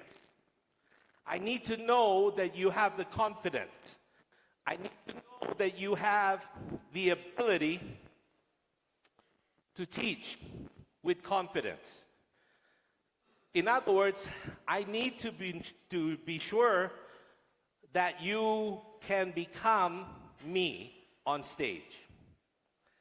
So to have power and confidence. How many people would like to have more of that charisma and power and confidence? How many people would like that? Okay. I noticed there's a whole here that didn't answer. Are you guys shy? No. No. Are you thinking about marriage and your wife at home? Maybe too much. Or your girlfriend that your wife doesn't know about. So work with me because this is going to be important for the whole of Indonesia. We're working with Basuki, with your general, and probably to get funding, we'll work with Prabowo Subianto as well to make sure that this is an initiative that pushes through. You cannot change a person with policy. You cannot change a person with procedures. You cannot change the public view of you without you first changing. That has to change. You cannot order someone to respect you. It's not possible. You have to earn that respect. Agreed? You have to earn that respect with the things you say, the things you do, and the things you think. If you think a certain way, you will speak that certain way. So I need people who are powerful so that they can go throughout the country, and I will train you to death until you learn everything that needs to learn. Also, at the same time, you need to pay attention to what's happening in the last 15 years, or 10 years, sorry. You got all of these things happening. The public has lost its trust in you. My job is to help you back. I do it for you. You have to do it, but I need to teach you tools to do that. And that will not be in 2 hours. It's impossible. In 2 hours, I can change 2 people, but there are a couple of things that we have to go through, and then systemically, you'll be a different person. Those who come through my program, your family life will change. You'll become better fathers, better mothers, brothers, sisters, whatever it is your relationship is to your family. And this is not a promise, this is a side effect of everything we're doing. The most important thing is you need to take a look at the 2 things at the bottom, cultural and institutional barriers. Some people hate the police, bad things that have happened to them or their family. How do you erase that? I will teach you psychological ways in which you can erase a person's pain. You are doing it.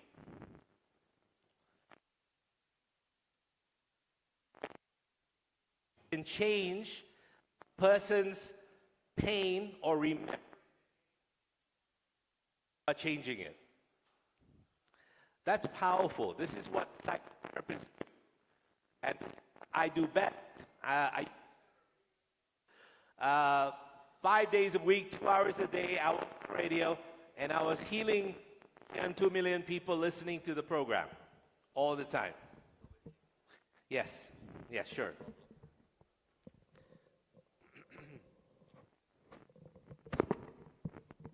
Occasionally, I need my batteries changed.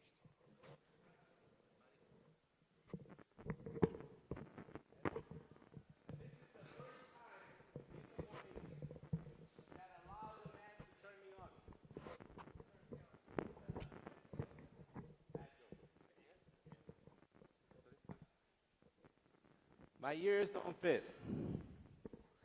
Can you hear me clearly? Yeah? Better? Better than going in and out? Yeah. And again. It went again. It went again. It works for a while and then it goes. It works for a while and then it goes. You know what it is? It's not your fault. It's not your equipment. I get the kind of energy that sometimes interferes with electronics. So don't let me touch your phone because it will go haywire. I'm kidding. I practice a few things that I'll tell you about when I'm doing training. So anyway, cultural and institutional things are interesting. But here's a graph you need to. This is your report card. Indonesian police.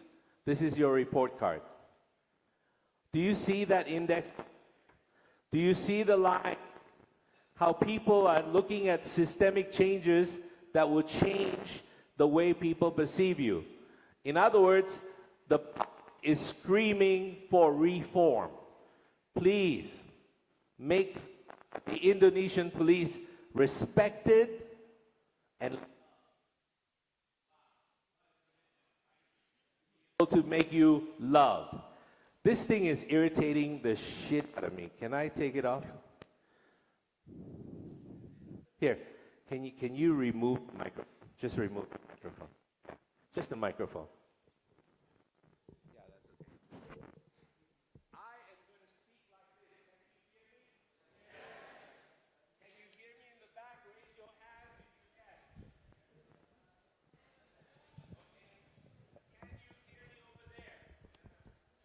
Okay, good. Because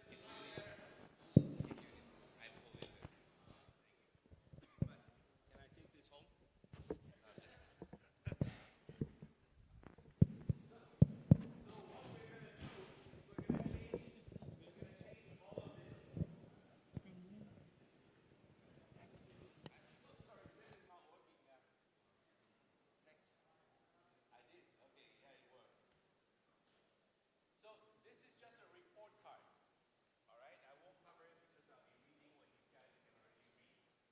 So it's a report card of your performance so far. There are so many things happening, I won't cover them because it's sensitive areas. Let's talk about some other things.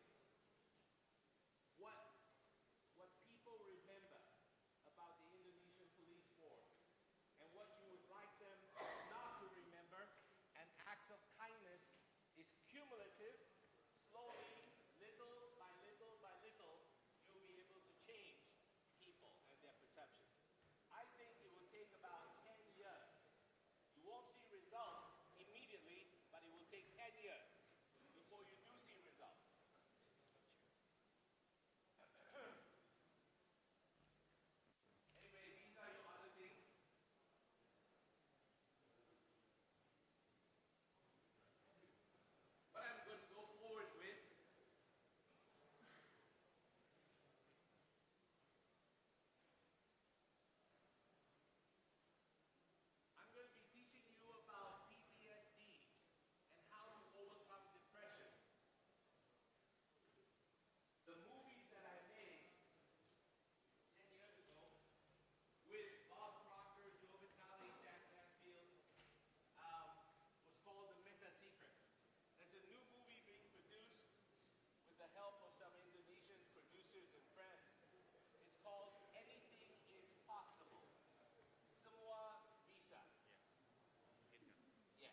specific places I need to stop at. So it'll be a little bit different. Actually, yeah, why not? If I say forward, then you can do it, then I'll pick this up.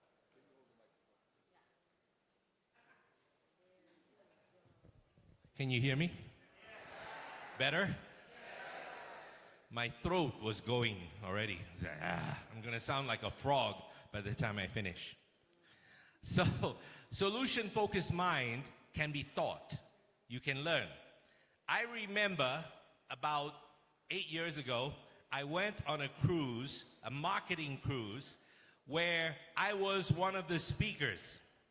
And I had to teach people about how to grow their businesses to multi-million-dollar level, because that's what I do. And so, the cruise stopped in a place called Jamaica.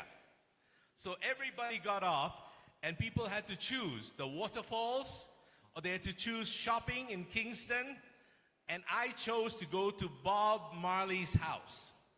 Do you know who Bob Marley is? Do you remember No Woman, No Cry?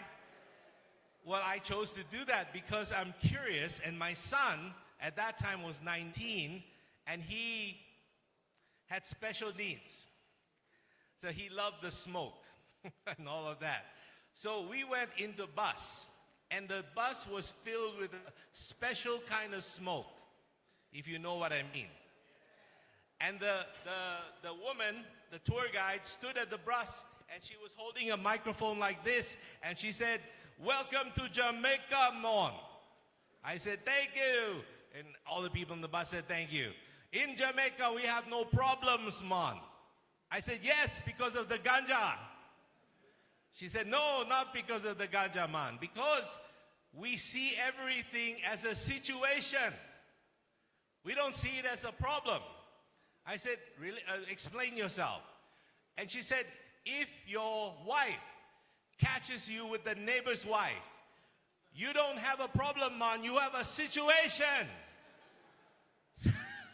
And I said, "Holy crap, you're right." So if you approach every problem you had as if it's a situation, you can change it. You can change one variable, you can change one condition, you can change one perspective, and it's no longer a problem. It's a situation that's getting better and better. Your life is the same. Those of you who ask for happiness, well, it's the same. You get it, but not instantly. You have to train yourself to be happy. You have to wake up in the morning and choose happy thoughts. If you wake up and choose miserable thoughts, it's logic, common sense, right? That's why I wrote the book, Uncommon Sense, because apparently it's not common. If you wake up and think about the people who cheated you, you get angry. You think about all the people who hurt you, you get upset. You think of all the money you've lost, shit, all the problems you could have avoided if you bought this thing or bought that thing or saved this thing or saved that thing, or if you married somebody else. That's a common one. So when you start thinking about all these things, your days become miserable. And according to the law of attraction and the law of physics and the law of psychology, if you're a miserable person, you will start to look like you guys who are married look today. Like that.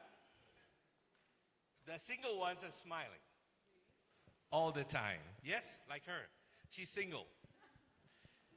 But she attracts the wrong people. Can I tell them? Do you mind? Yes. He says, please. She attracts the wrong people because she doesn't think much of herself. If she loved herself enough, this is Melissa, my friend, so I can talk to her. She will not be in the same car with me, so she's not going to hurt me going back.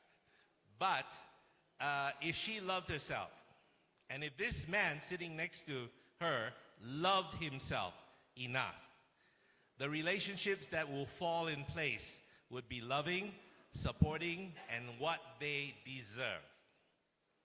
And the life that you have will be so much happier. Really.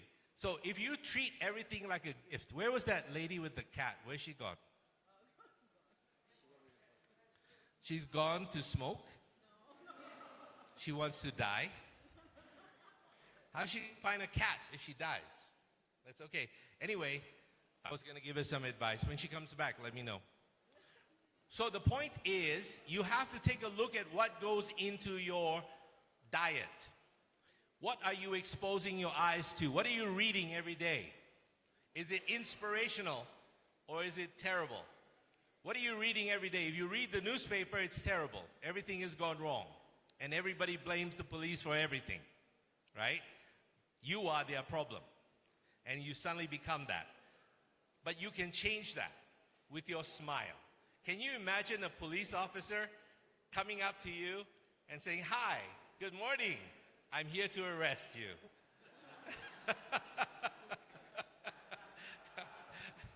And they don't know how to deal with you. Do you remember Steven Seagal? Do you know what his real job is? He's a sheriff. He's a sheriff in a county in the United States. I mean, he is the county sheriff. And when the criminals get arrested by him, they always ask for his autograph with their handcuffs behind. They say, "Can I have your autograph? You signed my shirt." "No, Mr. Seagal, I won't do it again. Officer Seagal." Can you imagine if you had that kind of charisma and you spoke to someone young enough and willing enough to change? You may have changed a person's destiny by your actions, by your words. What you say will make a big difference. How many of you have children? Raise your hands. How many of you do not have children? Raise your hand. Okay, so the ones who are not raising their hands are pregnant. Bad news. So shy. I may have to come and sit with you before I get an answer from you. If you have children, everything you say to your child today is going to affect them 20 years from now. Everything you say to everybody in your community, they're going to remember 20 years from now. Their generation is going to be taught the police are good or the police are bad. The police are corrupt or the police are honest. They're going to learn from their fathers and their mothers. So your actions are very, very important. As a father, as a mother, be very careful what you say, because you people remember what your parents said to you and hurt you 20 years ago. You remember all that? And you can't forget. So can you imagine your kids? So if you are instrumental in shaping them, tell them anything is possible. If you work hard, if you give yourself to it, anything is possible. Then it will be. Now, I want you to do a small exercise. I want you to find a partner, turn towards them. Turn your chair towards them. Can I use you as examples? Like, bring your chairs up. The two of us? Yeah. Oh my God. Thank you. You can call me Mel, not God. Face each other. What? I will. What currency? I want you to now find a partner and face each other like this, but closer, closer. Male, female, better? Male, female is better. These poor guys are all male. See, I told you should have sat there. Face each other, everybody. Everybody, everybody, everybody. Everybody. You know what? You know what, guys? Can you move it on the stage? Yeah, move the chairs on stage.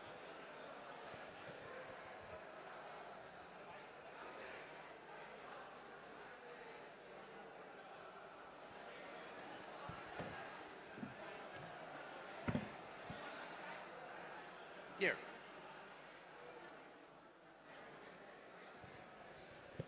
All right. Have you chosen a partner? If you have not chosen a partner, put your hands to your elbow to your ear. Okay, you got. If I can have your attention, please. Can I have your attention, please, for a second? All right.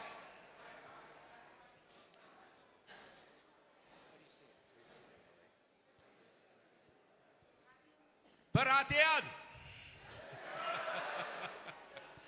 Okay, now, person A and person B, right? Person A, what I want you to do is I want you to look at your partner and don't say anything. Wait. Look at your partner, don't touch them. Don't say anything. You are allowed to smile, but do not break eye contact. Do not look down, do not look left, do not look up. Face them, look in their eyes for 1 minute, starting now. No talking, you can't talk. You can't talk.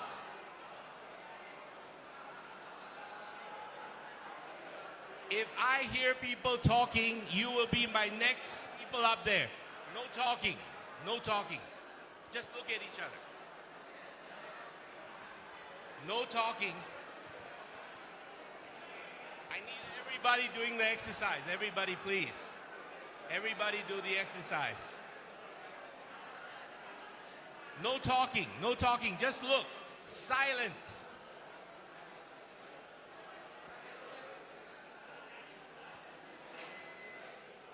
People, officers, I am trying to teach you how to create charisma. This is a beginning step of 15 steps. So I need you to be quiet. You cannot talk. You just have to look. It's going to be awkward as hell, but you do it. This poor man has no partner. Can somebody partner this guy?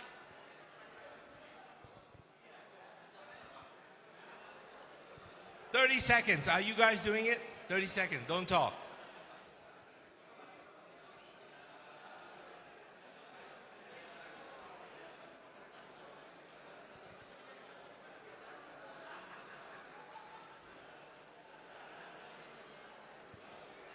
All right, thank you. Stop.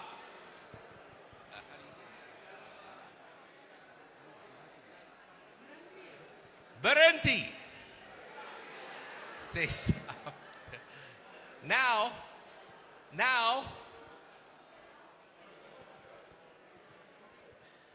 Now, person A will talk to person B, but when you look at them, talk. Say anything you want. But don't lose eye contact. Don't look anywhere, don't look down, don't look at their breasts. Look at them. They're not listening.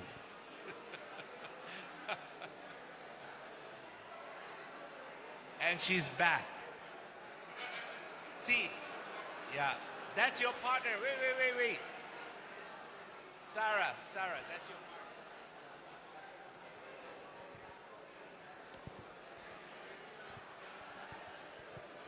1 minute.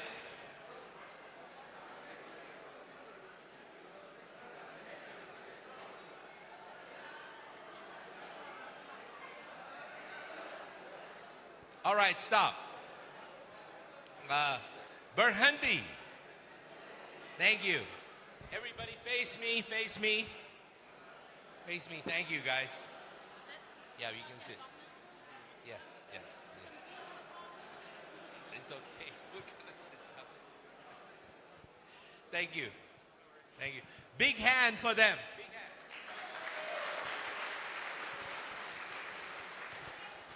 Which one was easy to do?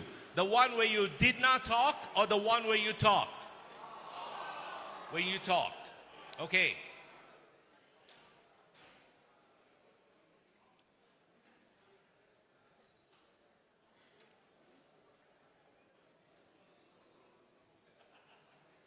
I need somebody who is afraid of me. I need somebody who's afraid of me. No one's afraid of me? Not at all? Then how come when I ask you to raise your hands, you don't raise your hands? What the hell, guys? I'm getting mixed information. Okay, how many people here would like to learn, or who would like to learn charisma right now? Right now.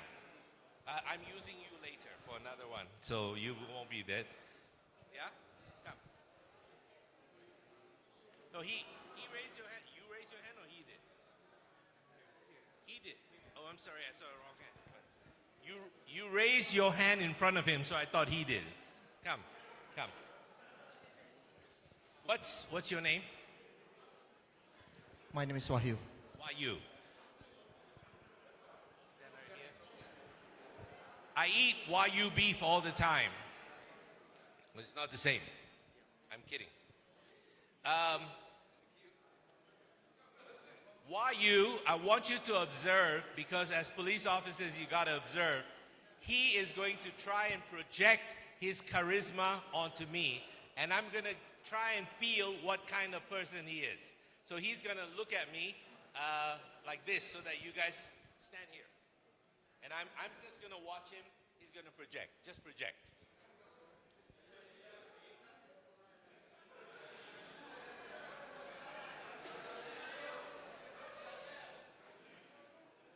How many people notice his breathing is getting heavy?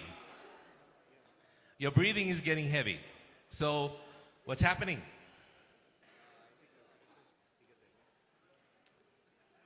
He says my thing is bigger than his. Oh, charisma. Sorry, charisma. Bigger than his. So, a bit longer, yeah. So, watch me make charisma or build charisma with him. You stand over here, okay? Just watch what I'm doing with my whole face and with my eyes. I don't go like that. It's not necessary. But every time I look at him,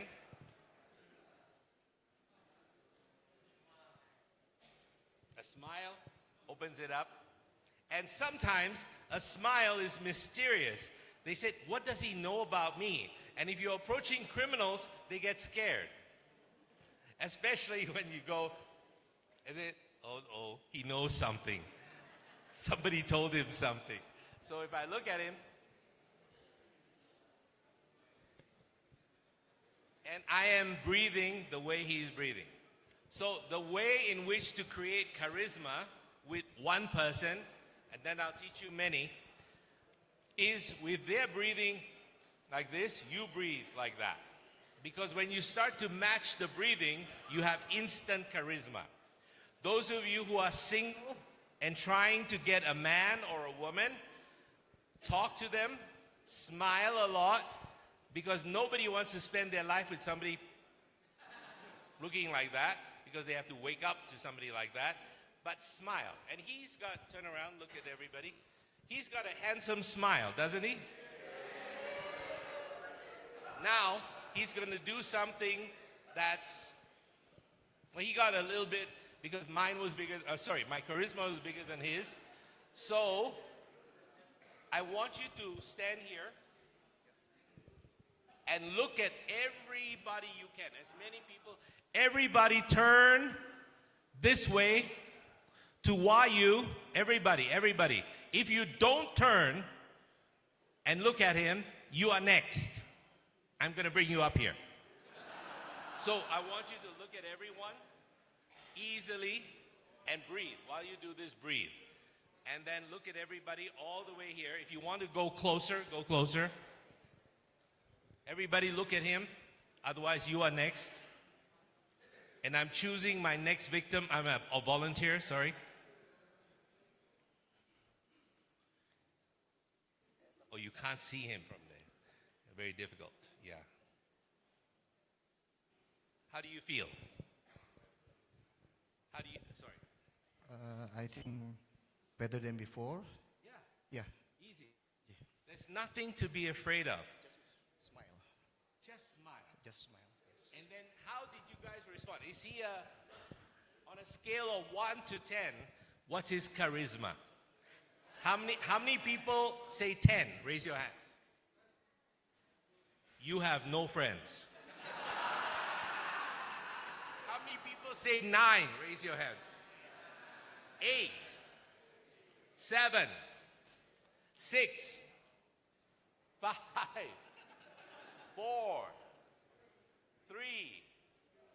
Past 2 is dead. Okay, wow. They are more shy of you. Recognize this not only because of the uniform you wear, which projects your power. Unfortunately or fortunately, it projects your power, but your face will change the dynamic of that interaction. Your face will change it. Your smile as you approach people. And they cannot believe that somebody with power and charisma is able to look after them. Some people like Elon Musk. Remember Elon Musk? He's autistic. He's got Asperger's disease. But he's high-functioning, very intelligent, autistic person. But he cannot make eye contact. He'll just look, you'll look somewhere else, and that's why I asked you to look at each other. The more you can look at someone's eyes, the less people are afraid of you, even if cats are missing. You know what I mean? So life is like this. If you can do this with your, are you married? Yes, I'm married. Children? No, I have no children. Not yet. Yes. Gonna have. Yes. You love your wife? I love my wife. He hesitated for a minute. How long were you saw that, right? He hesitated. It's not me. Yeah. How long have you been married? 11 years. Oh, that's why. Okay. No worries. Today, when you go home after work to your wife, don't tell her what you did. I want you to sit down. You have a cup of coffee with her? Yeah. Sit down. Don't say anything. Just look at her eyes and don't look away. Don't look at the dishes. Don't look at the floor. Don't look at anything. Just look at her and just smile. And she'll say, what? What? What's up? Da, da, da, da, da. And if she's having an affair, you'll know straight away. I'm kidding. But it will spice up your life again. You will see the person you fell in love with, and she will look at you like, wow, he really is looking at me for the first time. You'll be surprised after 7 years of marriage or more. Husbands stop looking at their wives. Wives start looking at their husbands, and they're like somewhere there, in between. It's crazy. Imagine the general public. Big hand for YU.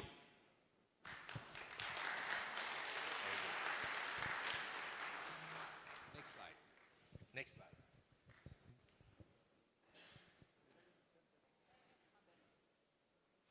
Okay. These are things I'm going to teach you as well. One of the trainings that you're going to receive for about half a day, 1 day, is the protocols of Interpol. What they follow, the best practices that Interpol follows, and also the United Nations Police.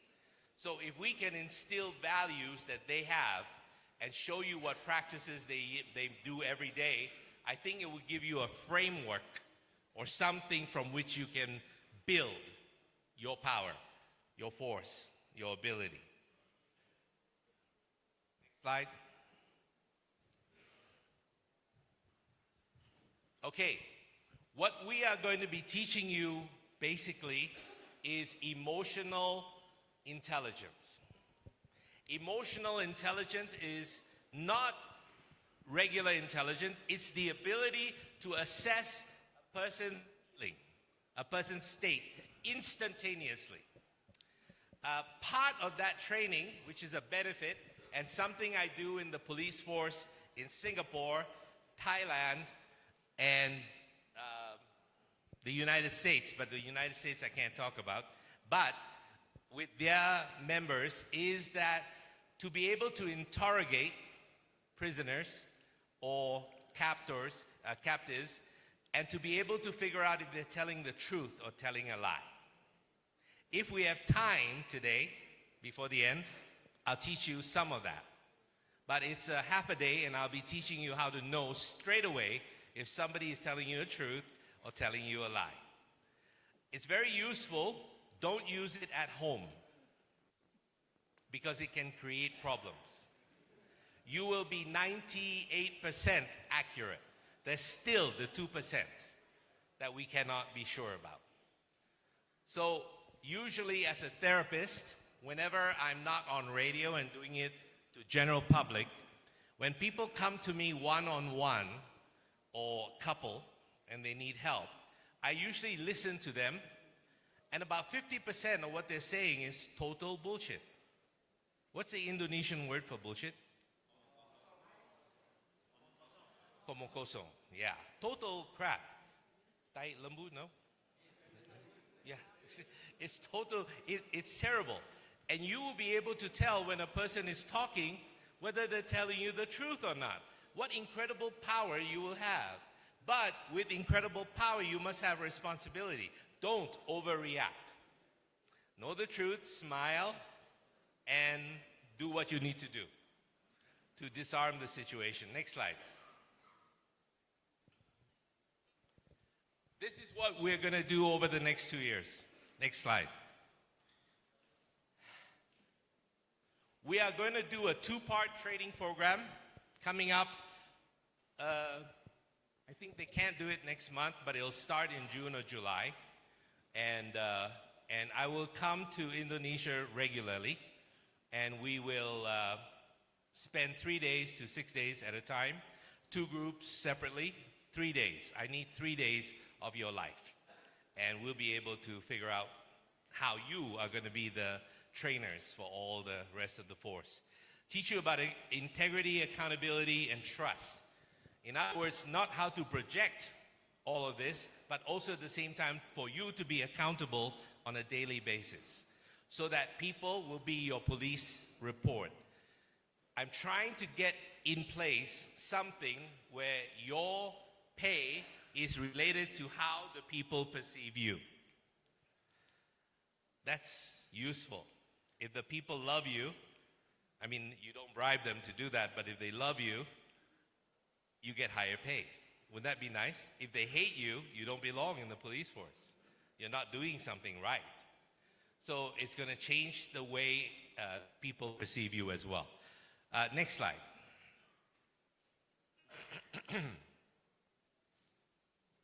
So, Seminar 1, this is the outlines. You have this in your notes. I don't have to go through that. All of these things I will be teaching you, especially your own mental health and your wellness.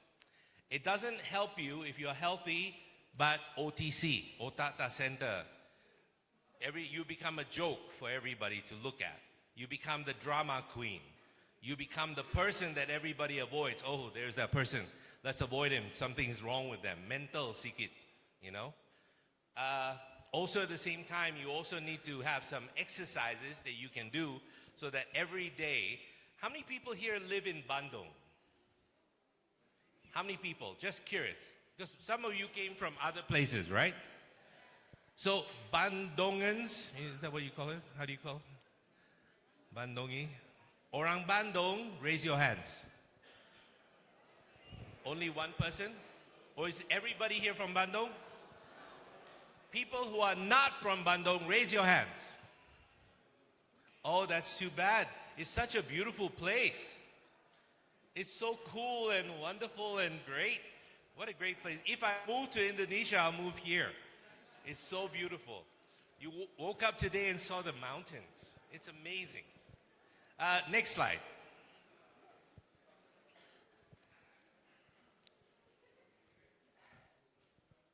Still with Seminar 1, we're going to work on what is ethics, what are anti-corruption laws that you have to pay attention to, how to know the law well.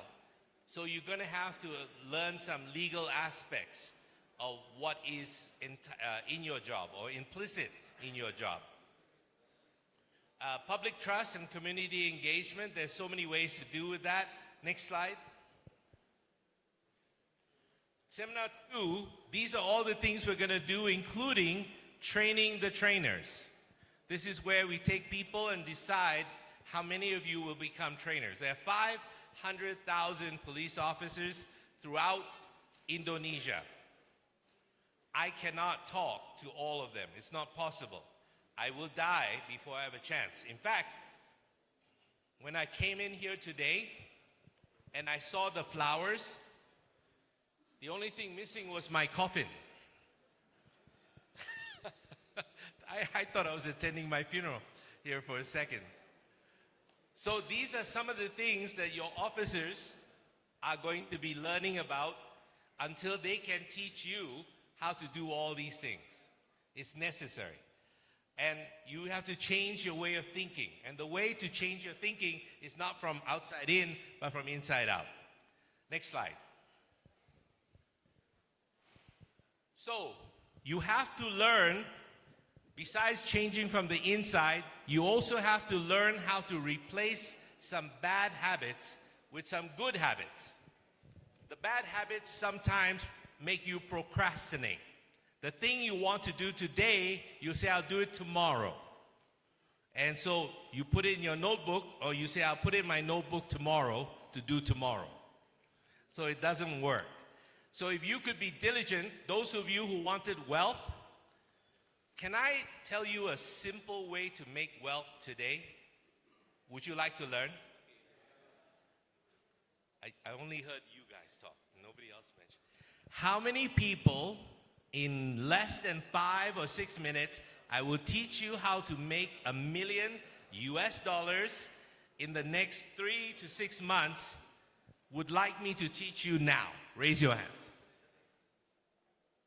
So the people in the front, I'll talk to you. The rest you don't need. They are millionaires. They have a lot of money. I'm kidding. The way I do it is so simple. And I don't know why nobody's teaching it. Everybody wants you to attend a course, pay $500, $600 to learn how to make money. Very, very simple. I started this in 1991. I saw a lot of white people coming to Asia and charging you guys large amounts of money. Anthony Robbins, all these people, $500 for half a day, and they would charge you money, and 6,000 people would show up. And what did they teach you? How to be happy, how to be strong, how to be this, and rah-rah. It became a concert with singers, with dancers, and before the end, you go, yes, yes, yes, I can do it, I can do it. And said, do what? I don't know, but I can do it. You know, so before you know it, you are lost. So I started what is called the Master Trainer Institute. I told people, Asians like you, Indonesians, Japanese, Thai people, Indian from India people, and Filipinos, I taught them how to become trainers. You go out, you teach a seminar, and you charge, what, $100? Is that reasonable for one day? You have 100 people attend. How much money is that? 100 people, 100. That's $10,000. Who earns $10,000 in 1 month? And so a lot of people in Singapore, including Ernest Wong, I don't know if you know these names, Adam Koo and all of that, were my students. And so they are multi-million because they work hard. But there were also people who did not work hard and didn't believe in themselves, so they didn't become. Now, today, I'm going to teach you a very simple way where you don't have to stand here and teach because I gathered more than 75% of you are very shy. If I gave you a microphone, would you come up here and speak about something, sir? You can. Oh, I like that. I love that attitude. Yeah, I can do. Yes. And so I saw that but he changed his position. Before he was going like that, yeah. And then now he went forward. He said, yeah, I can do. Give me that mic. Yeah, I can do it. So he's like, he showed his manliness. He's able to do that. This is what I'm teaching people to do now. It's so simple. Create an online course in something you love. Something you're good at. What do you know a lot about? Cooking. Maybe. No. At sport and then to work. Okay. Was he correct? Cooking, really? No. That's his wish. You cook, you'd be a great couple. Playing chess. Playing chess. Chest or chess? Sorry, didn't pronounce it properly. So let's say this man, your name, what's your name? Gade. If Gade wants to teach an online course, he records it with a chessboard, a small camera, an iPhone, and he creates a small transcript and he reads. If I move the king from the do, and I'm not sure now, I haven't played chess in a long time, and he taught them how to play chess in a 1-hour video, right? It doesn't take long, and there's a small booklet, and he puts it online. He doesn't have to show his face. You put it online or in YouTube, like you have YouTube, right? And you have 5,000 people in 1 year buy the course. You can get 5,000 people by creating YouTube videos, by chatting a lot, and so on and so forth. How much is that? $200 course, 5,000 people. How much is that? That's $1 million US. If you have 20 courses, how much is that? And you don't need 5,000 people. If you want to let your courses be half, $50, people will buy. Everywhere I go that has poverty. My last program was 3 months ago in the Philippines. Now, there are 50 people who attended my seminar in the Philippines. You know how much I charged them? I just charged them $50 for 1 day. It was so simple. I asked them for one thing. I said, I want you to work for me, with me, and do a few things. That's all. Then, other than that, you're free to go. Bebas. He's got freedom. You can do what you want. They are all making about 20, 30,000 a month right now. So, those who said they want to be wealthy, raise your hands. That's a good way. You can talk about how discipline is important in the police force and things like that. You will make money from that. Those of you who wanted more health, raise your hands. You wanted more health? How old are you? 52. 52. 52. Yes. 52. Are you married? Well, you're gonna die. That's it. Just kidding. I'm just kidding. Can you stand up for a second? What's your name? Iksan. Iksan. This is Iksan. Say hello to everybody. Turn around. Okay. Face everybody. Say hello. Hello, everybody. Nice to meet you. Everybody say hello, Iksan. Ask him, how healthy do you want to be? Must be more healthy, all of the body and also the soul. Healthy below the waist, above the waist, what? All of the body, all of the body. If I could give you one place, Yeah, where? in the brain. In the brain. Yeah. What's wrong with your brain? No, really, what's wrong with No, it's okay, the brain, but yeah, it's okay. No problem. No. Then why did you say your brain? Because the brain is very important for us, for life. Oh. At 52, he's afraid that his brain will go bad. Okay, it's a legitimate concern. What do you eat? A lot of.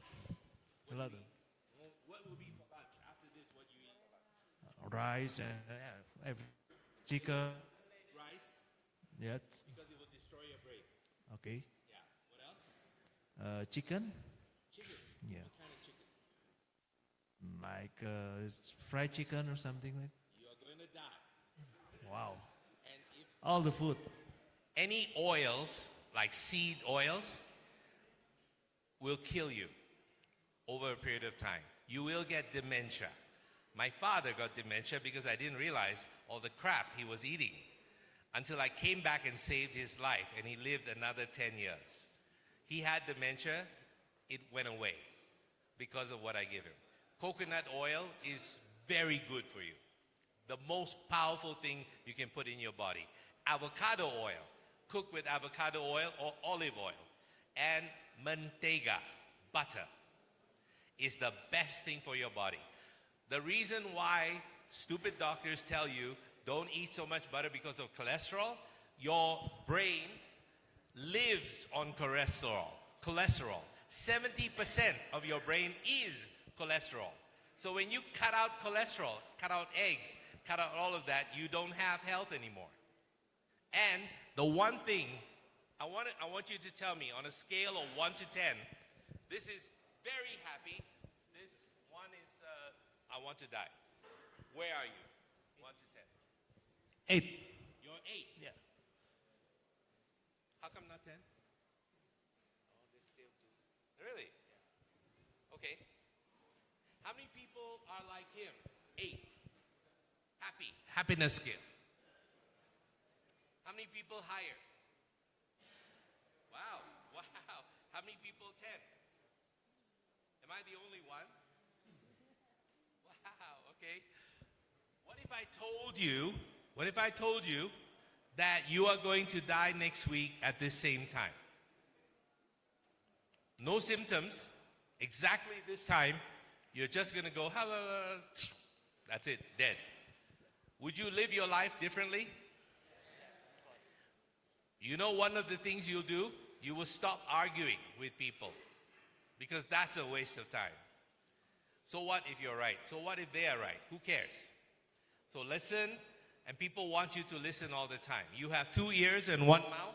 Use it in the same proportion. Listen, and sometimes you can be thinking of recipes like fried chicken. Okay. So your diet should be very, very simple. In Bandung, you have farms everywhere. The food here is amazing and fresh.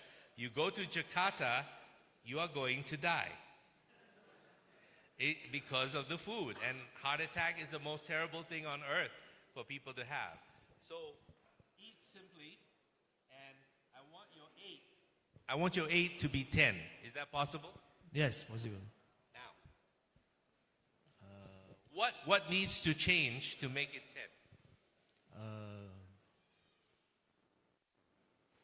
To make it 10 is reduce your something that make your problem. What is making the problem? That's a lot. Name one besides the wife. Some like a job, some like a friend or something. That's yeah. Okay. Can I help you today and help everybody? Okay, have a seat. Big hand for him, please.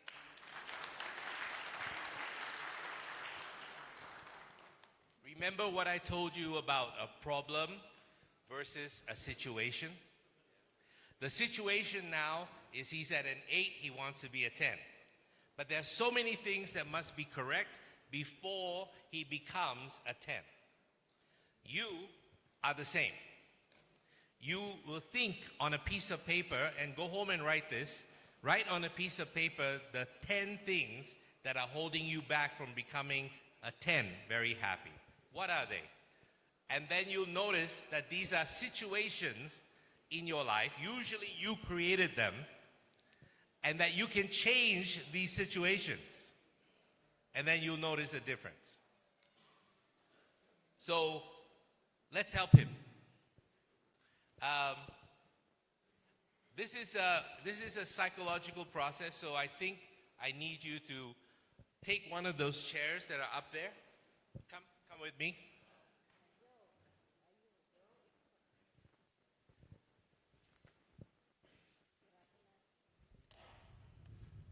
Put that over there and face everybody.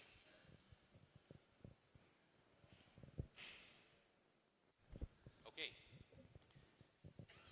You can do this in your own seat. Are you ready? Okay. Everything I'm telling him to do, tell me your name again. Iksan. Iksan. Everything I'm telling Iksan to do, you do in your seat right now. If you don't do it, it's okay. Your life is going to be the same. But if you do it, your life is going to change. Both hands on your knees, on your legs. Both hands are flat. Flat here and there. Both hands.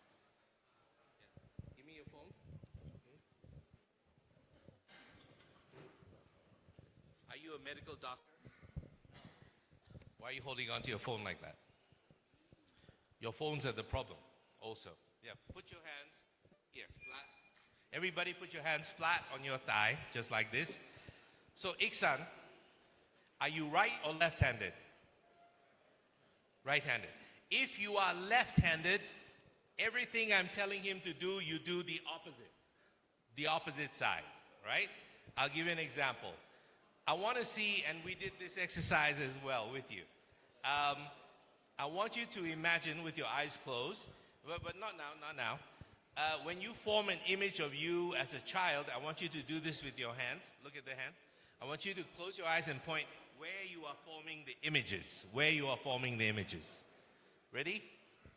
Form your earliest image as a child. Very good. Fantastic. Yesterday, you can put your hand down. Yesterday, you were having lunch somewhere. I want you to imagine or recreate that picture of you having lunch. Where is it? Where is that picture? Right there? Oh, very good. Awesome. Now, hands down. 2 years from now, you will be so supremely happy, you will be a 10 every day.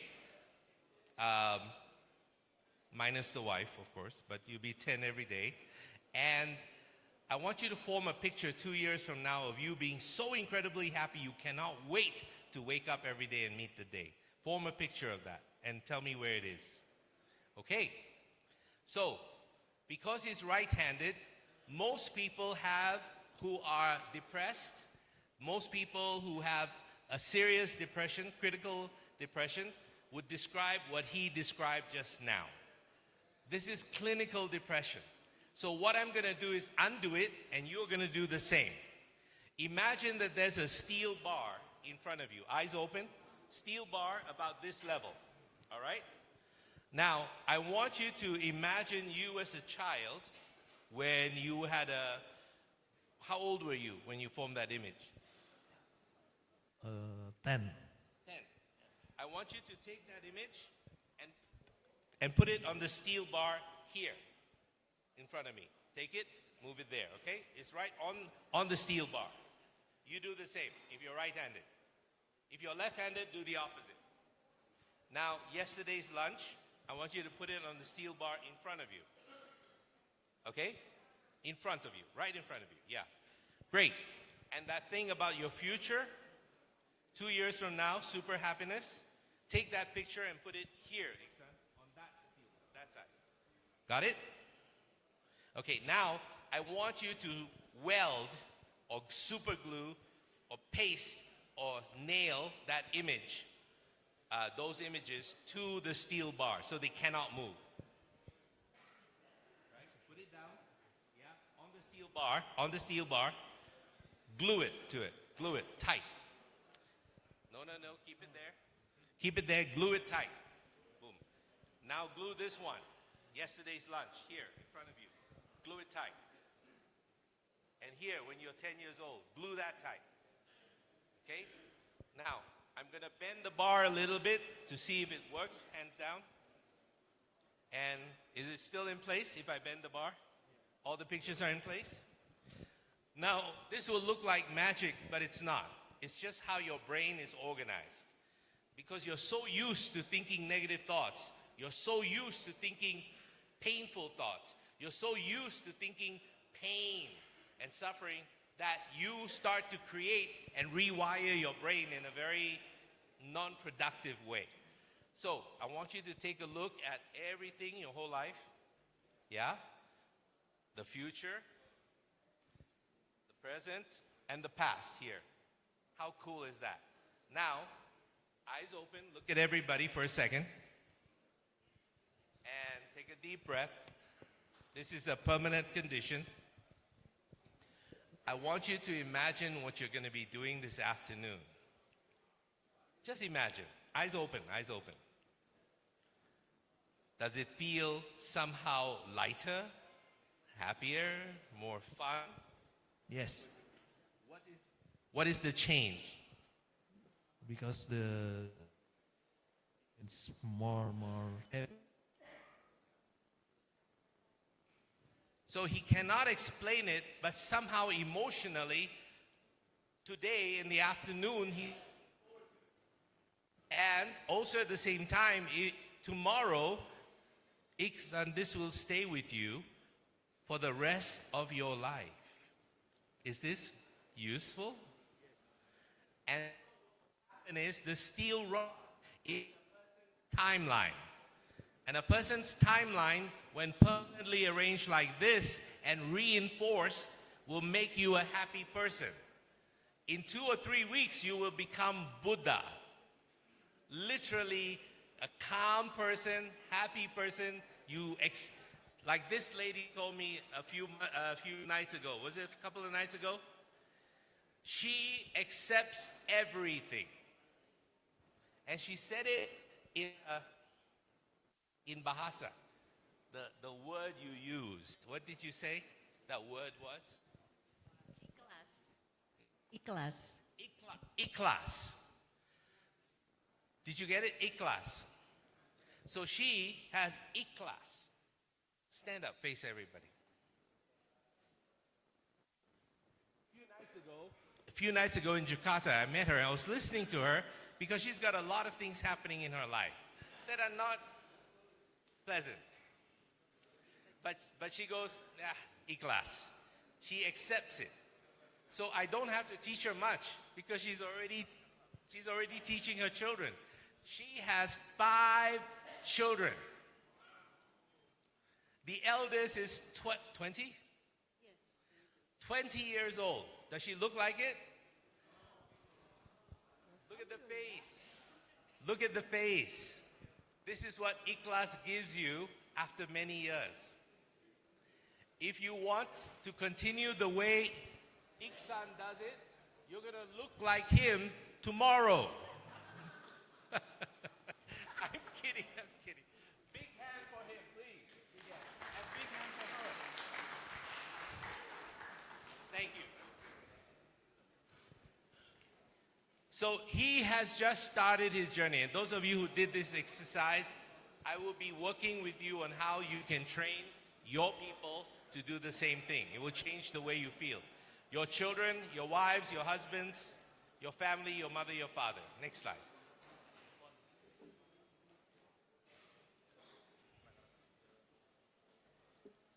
I will be teaching you also how to recover from trauma and pain. If somebody hurt you in the past, I will show you some exercises you can use so that within hours you will forget the pain. And this is a permanent condition. Because the reason that we are miserable is because we are always thinking about the pain. We can't get rid of it. We can't stop thinking about it. So that's why a psychologist has to help you. It's called PTSD, post-traumatic stress disorder. Next slide.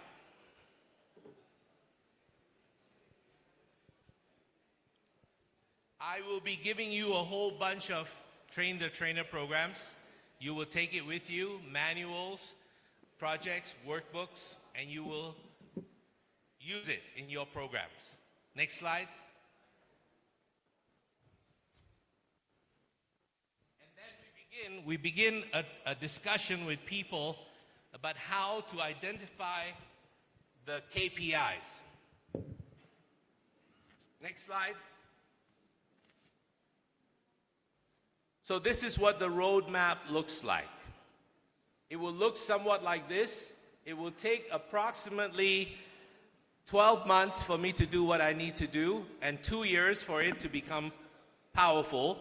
And yet, at the same time, we'll be able to create some lasting change. And finally, next slide. You have this, so you already know what's in your Train the Trainer package. Next slide. Next slide. All right.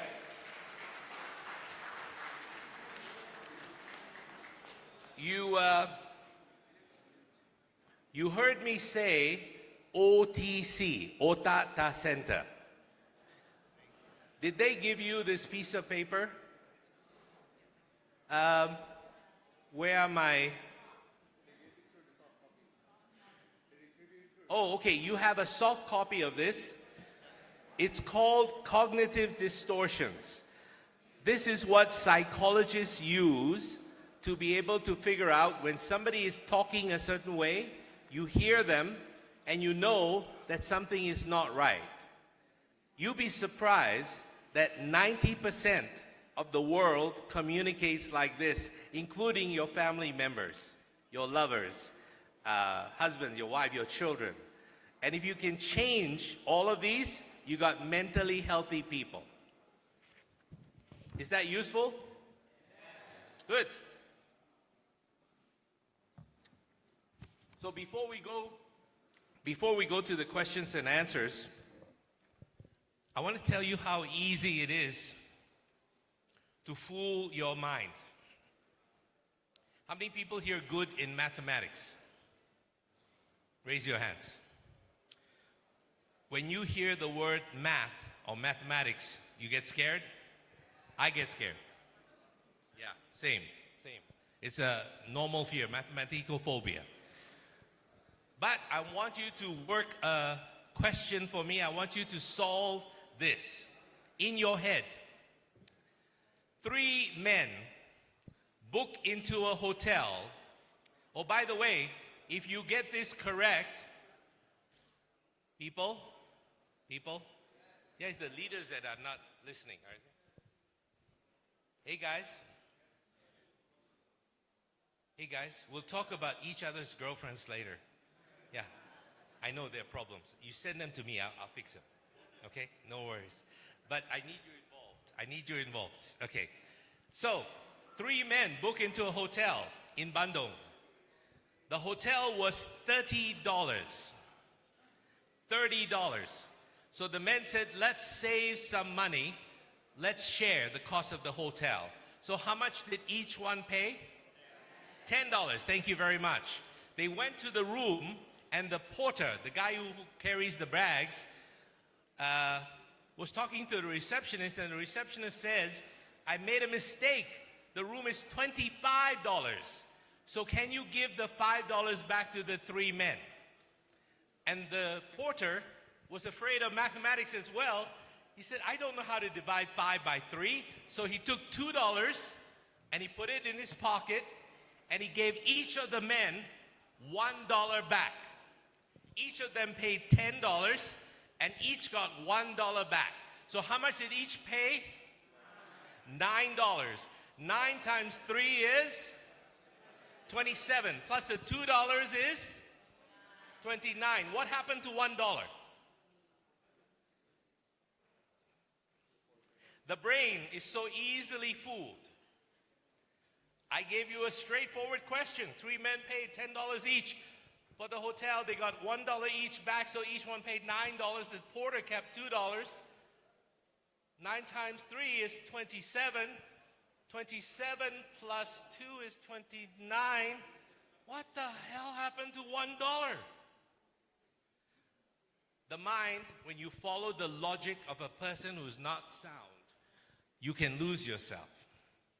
And you listen to people talk, and sometimes it sounds logical, looks logical, feels logical, but it's not. It's a little bit different. A new psychologist, like me, went into a mental hospital. And in the mental hospital, he believed, like me, that all mentally ill people should be outside on the street, free from the mental hospital. So he said to the first one, I'm going to ask you a simple question. If you can answer this question, I will let you go. What is 3 times 3? The patient said, Tuesday. Sorry, wrong answer. Go back to your room. So he asked the second person, what is 3 times 3? If you can answer this, I will let you go. The man looked at the doctor and smiled. He said, 167. 3 times 3 is 167. Sorry, go back to your room. So he asked the other person, the final person, he said, young man, if you can answer this question correctly, I will let you go. What is 3 times 3? The young man looked at the other 2 guys And he said, "Doctor, it's 9." The doctor gave him papers. He started running to the door. He was almost free. He said, "Young man, hold on. I want to know how you came up with the answer and your friends could not." He said, "Doctor, it's so simple. I multiplied 167 by Tuesday and I got 9. So, your answers in life may be correct, but your reasoning and your thinking is a little bit OTC, wrong. So from now on, if you have clarity of thought, if you can think clearly through a situation or a problem or a condition, you can solve anything. And anything then becomes possible for you. Any questions? This is where who is going to help me with the question and answer? Are you? Okay, sir. Where's my interpreter? Baik. Where's my translator? Can somebody wake him up? Yang mau Did he berdiskusi disappear? bertanya? I saw him walk out with some girl. Don't tell his wife. Where is he? Okay.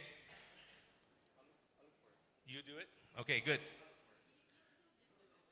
Why don't you just do it? You be my translator? Your question. Yeah.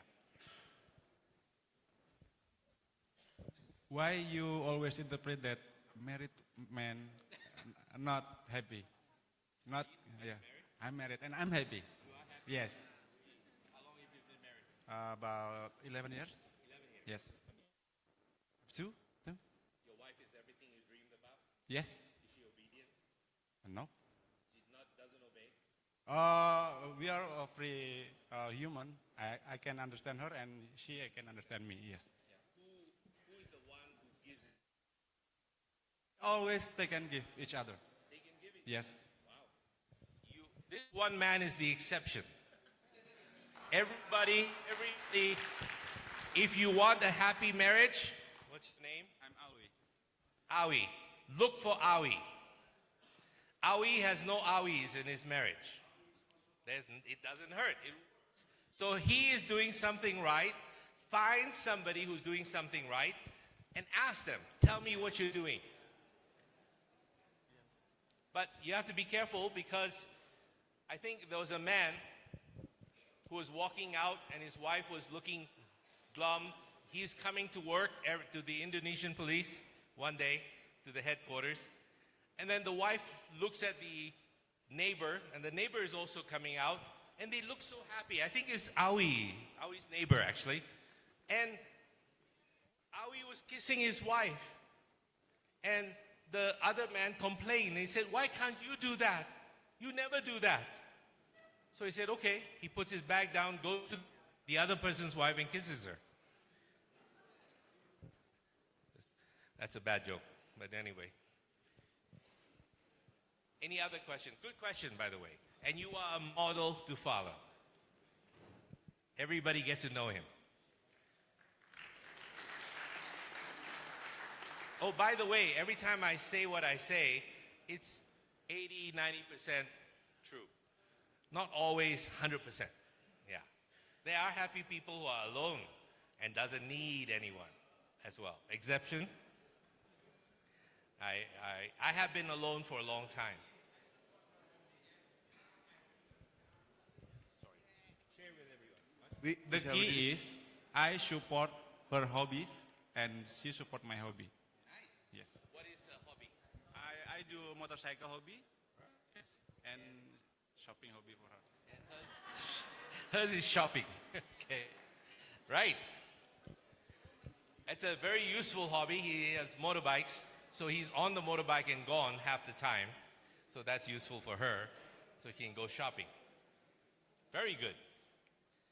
Any other questions about you personally? About some issue you're dealing with? Yeah. Mungkin saya akan berbicara dengan bahasa Indonesia. Oke.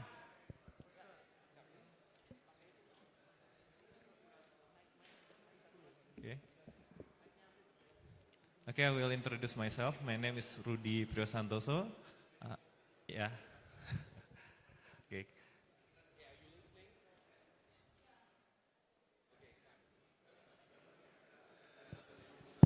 Okay. Terus.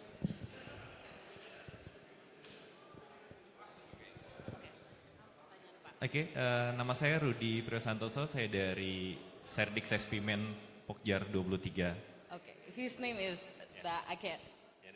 His name is Rudy, Okay. and then he's from somewhere.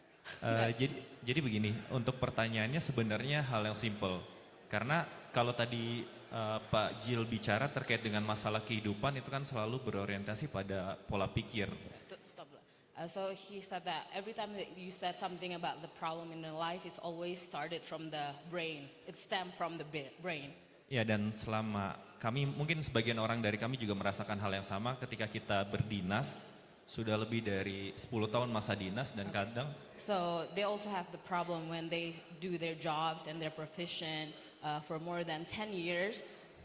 Ya, dan kemudian dalam kedinasan itu terkadang kita akan melewati suatu hal yang tadi kalau Bapak bilang adalah situasi dan terkadang kita menganggapnya sebagai suatu masalah. So the 10 years they also face the problems that they think it's problem, but you said it's supposed to be a situation. Dan terkadang masalah itu atau situasi itu bukan dalam jangkauan kita. Ada beberapa pihak yang ya bisa dibilang itu suatu hal yang tidak bisa kita hindari. Okay. So their problems, it's not supposed to be in their jurisdiction, so it's not in their area. And cannot be avoided. Dan bagaimana kita untuk merumuskan agar kita tetap bisa merasakan bahwa itu bukan suatu masalah. So how to deal to make it a situation rather than a problem. Dan yang kedua, The second question is. Second question, jadi kalau tadi saya juga setuju dengan pendapat Bapak bahwa ikhlas itu adalah hal yang luar biasa. He agree with you that acceptance is something extraordinary. Ya, dan saya juga ingin menambahkan juga bahwa dengan rasa syukur itu akan lebih bermakna buat kehidupan kita. And also he agree that to feel grateful is good for you. Ya, yang ingin saya tanyakan terkait dengan tadi Bapak juga menyebutkan terkait dengan law of attraction.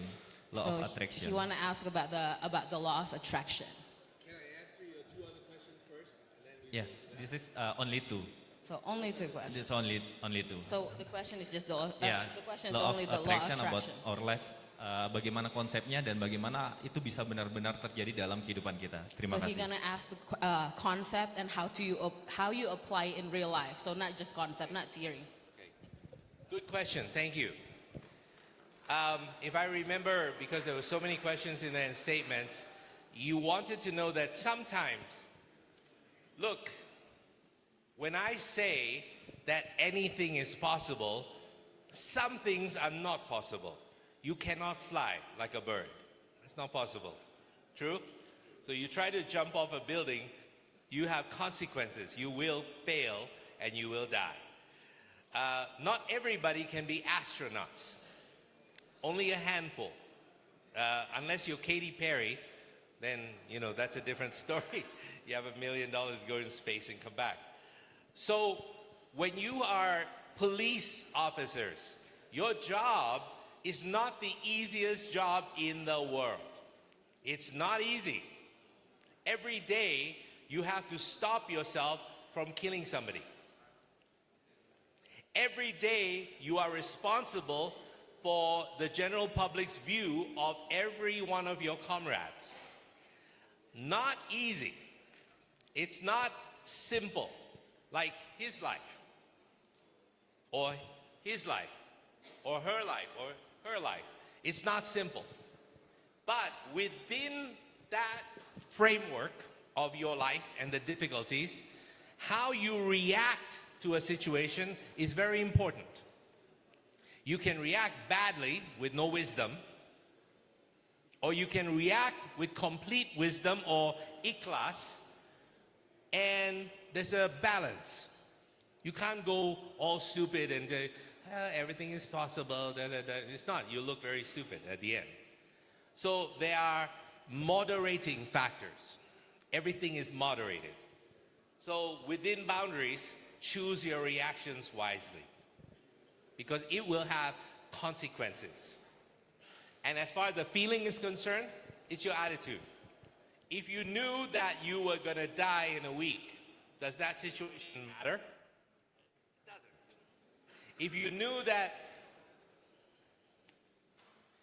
you know, I have been talking, what time is it now? Okay, we're going to end in a few minutes. I have been talking with you about many things, but there's one thing I need to teach you all, especially all these guys. Why are they always talking? Are they superiors? Are they the higher-ups? And that's what nobody stopped them except me. They're going to hate me. Hi, gentlemen. How are you? Are you discussing Iklan's wife? No? Not at the end. That's a whole different story. There's one thing I need to teach you, and this has made some people miserable, but it has also made a majority of people very happy. And this is the one statement. Write it down. You are going to die. It's a guarantee. It's a guarantee. You will not live forever. You will die. I don't know if it's tomorrow because of your jobs. It's dangerous. I don't know if it's next week or next month or next year. I don't know if you live past and retire fully. But you're definitely going to die. And this is a very short journey you and I are on. We're like, you know the train, the bullet train that goes between Bandung and Jakarta? It took us 3 hours to drive, but the train will take you 30 minutes. We are all on that, all of us on earth are on a bullet train. And it's not going to stop at a train station. If you look out the window, you take the time to look out the window, the destination is a brick wall. It's going to smash into a cement wall and you'll be dead. But we complain about our seat. That seat looks more comfortable than my seat. How come that person gets to sit next to that person? And how come they have better food? And look at the next carriage. I want to be in the next carriage because it's first class, mine is second class, or third class, and da-da-da-da-da. However you see the world.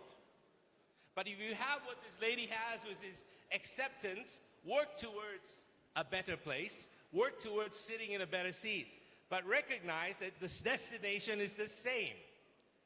The people who are most aware that they have a very short life, this is what I found among all of my patients since 1985 till now.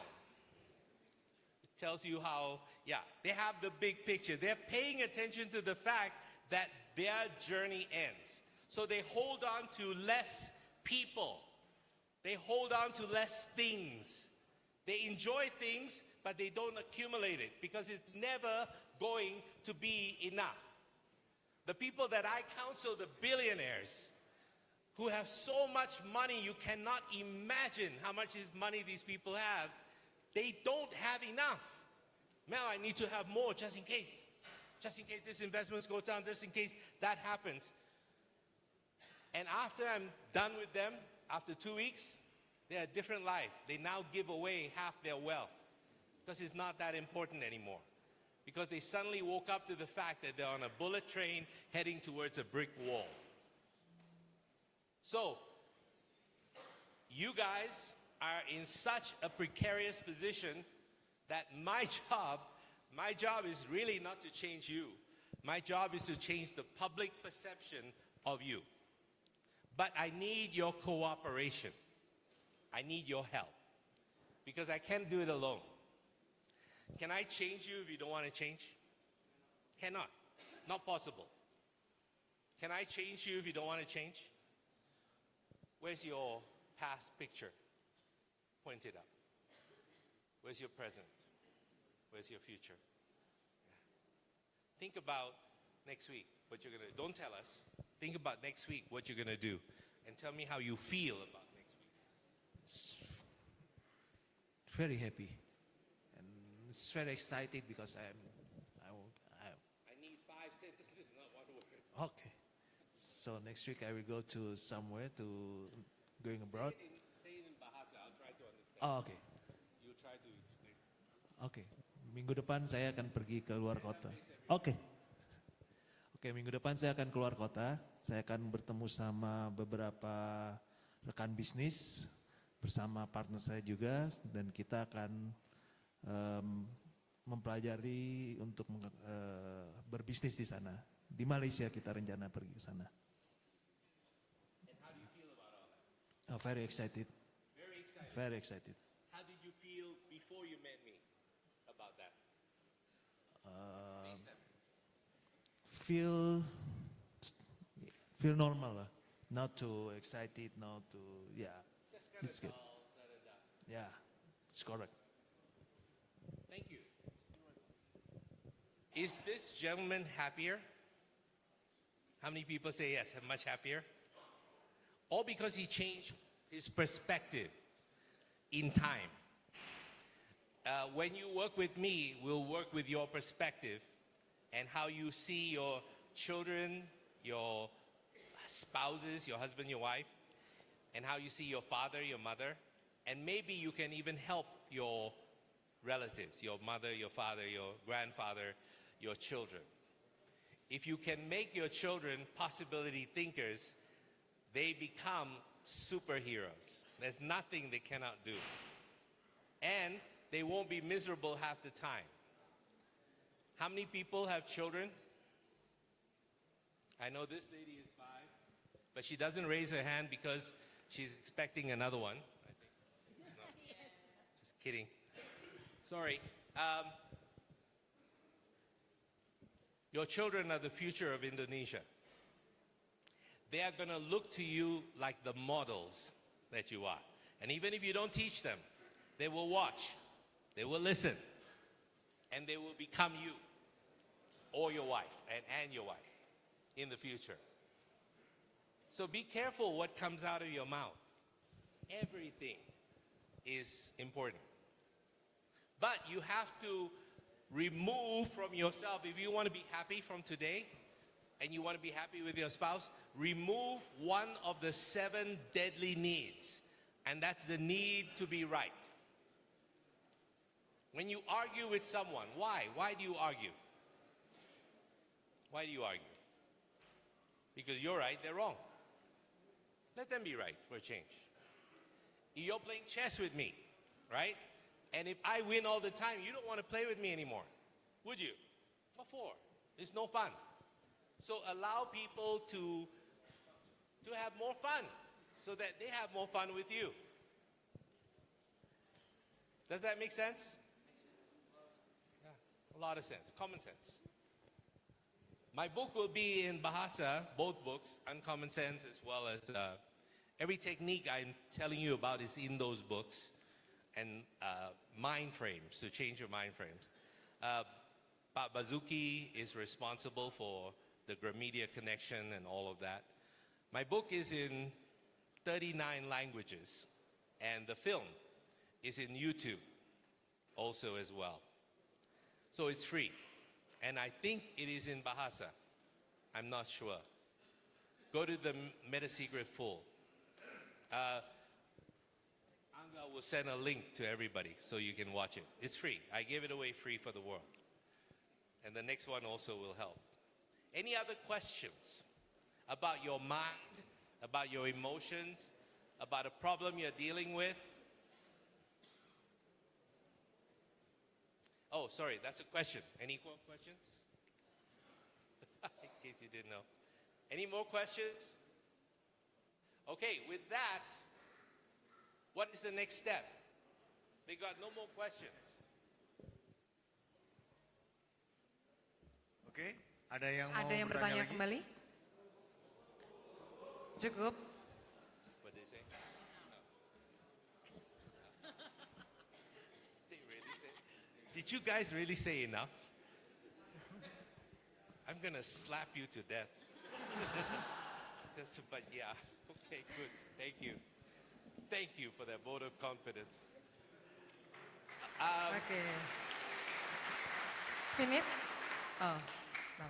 I'll leave you with a story, and then I'll walk away. Once upon a time in Japan, there was a mountain they call the Plateau of Souls. It's a flat mountain at the top. And the villagers around Japan, this is only 150 years ago, the villagers around the mountain would take all the old people who were no longer productive, the maimed, the unproductive, the crippled, they would take them to the top of the mountain and leave them there. Because their thinking is that the gods would come and get them and take them to heaven directly. One day, a young man was seen carrying his mother on his shoulders. He was struggling to get up the slope. He was trying to get up because the mother, as she was climbing up on her shoulders, was grabbing the branches. And she was making it very difficult. So he would pull and the branch would break and she'll let go and grab the next branch. And she'll do that all the way up. Until finally, the man was exhausted. And he said, "Woman," he didn't even say mother. He said, "Woman, what are you doing? I'm trying to take you to the top of the mountain, but you keep holding on to every branch and I have to break it by pulling you forward and I'm exhausted." And she had tears in her eyes, his mother. And she said, "Son, I'm so sorry. I'm just breaking branches so that when you leave me at the top, you will safely find your way back home by following the broken branches." Now, first of all, if you have that kind of commitment to the job you do, you break branches for your community, you break branches for the people around you, your family, your comrades, your life is going to be completely different. You now become a person that gives instead of a person that takes. And by doing so, you open yourself to so many possibilities and so much prosperity, it's not funny. You will finally have enough. Today, I want to thank you for your time, and I want to thank you very much for allowing me to break. I want to thank you for allowing me to break some branches for you so that when you go home safely. Terima kasih. Terima kasih. Kita berikan tepuk tangan yang meriah kepada Dr. MEL GILL. Thank you to our speaker and participant for your valuable time and contribution. We hope today's discussion has been insightful and inspiring. Oke, dengan berakhirnya sesi diskusi pada hari ini, maka berakhir pula kuliah umum pada hari ini. And finally, Gunawan, a powerful mind creates a powerful life. Because anything is possible. Baik, kita kembalikan acara ke Master Ceremony. Mbak Desi dipersilakan. Sekian dan terima kasih. Wassalamualaikum warahmatullahi wabarakatuh. Baik, terima kasih kepada narasumber kita atas materi yang telah disampaikan. Dan terima kasih kepada moderator kita yang telah memimpin sesi penyampaian materi dan juga sesi tanya jawab pada kuliah umum kali ini. Mari kita berikan tepuk tangan yang meriah sekali lagi.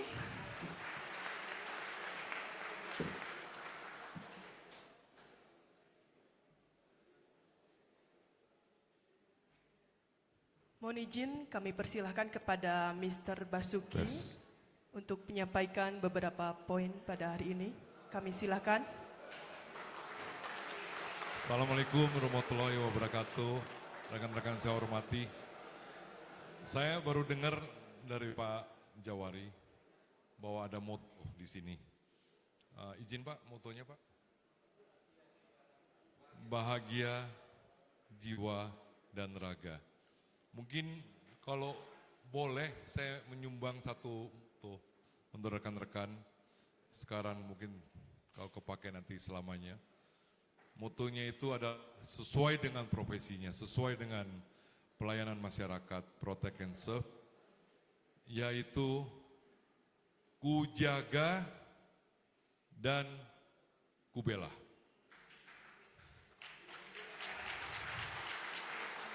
Definisi dari kujaga itu adalah menjaga keakraban keutuhan dari institusi itu sendiri. Itu harus dijaga erat dalam hal ini. Bahkan waktu di depan saya sempat menanyakan juga, izin Bapak, foto-foto para pimpinan Polri sebelumnya, ada satu yang nggak lengkap Bapak, yaitu mantan Kapolri kita yang satu itu kenapa nggak dipajang Pak? Pak Herudin Ismail. Lepas dari apapun kejadiannya itu, masuk kategori kujaga.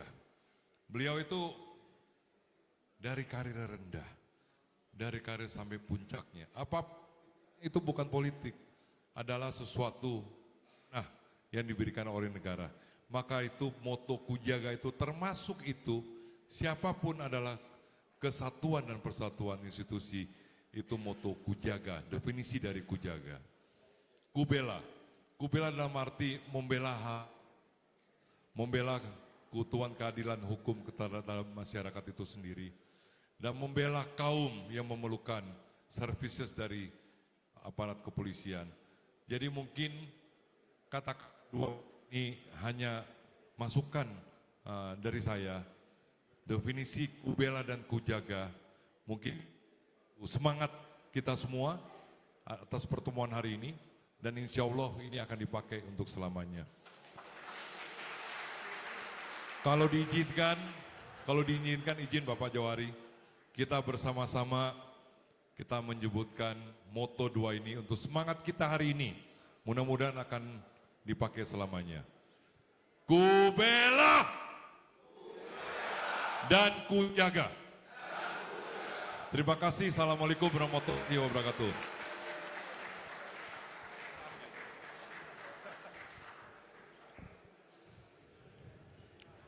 Baik, tentunya sebagai ucapan terima kasih dan apresiasi kami, Lembaga Sespim dan juga peserta didik, akan disampaikan cindramata dan piagam penghargaan kepada narasumber hebat kita.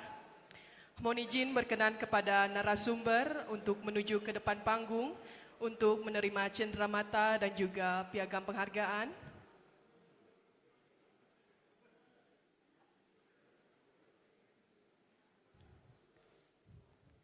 Dan dipersilakan kepada Koordinator Widya Iswara dan juga perwakilan peserta didik Sespim Tipori, Sespim Menpoli dan juga Sespim Mapori untuk menyerahkan cindramata. Baik, yang pertama cindramata yang akan diberikan oleh Koordinator Widya Iswara Sespim.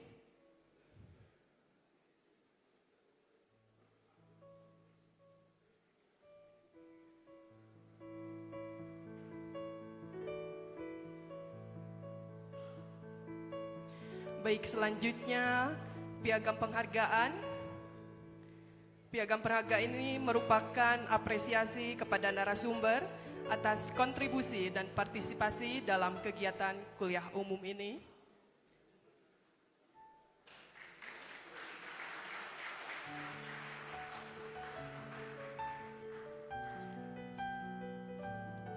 Baik, selanjutnya cindramata yang akan disampaikan oleh perwakilan peserta didik Sespim Tipolri.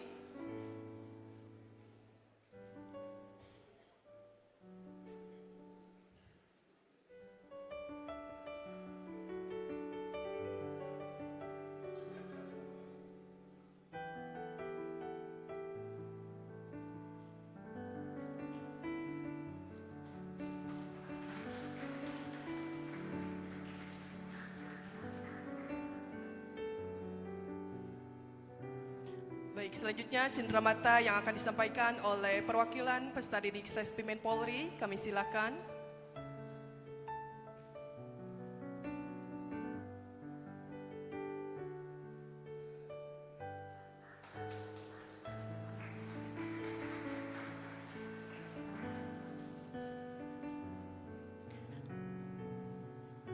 Baik, dan yang terakhir, cindramata yang akan disampaikan oleh perwakilan peserta didik Sespim Mapolri.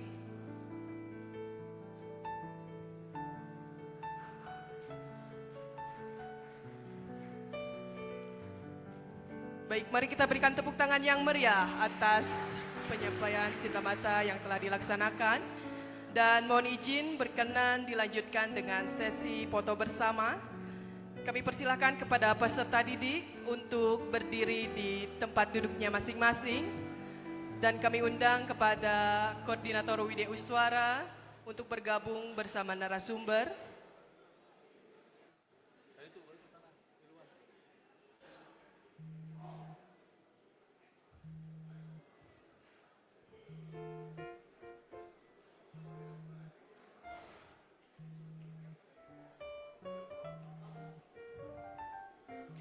Baik, mohon izin untuk gaya pertama yaitu gaya formal. Kami hitung mundur. 3, 2, 1.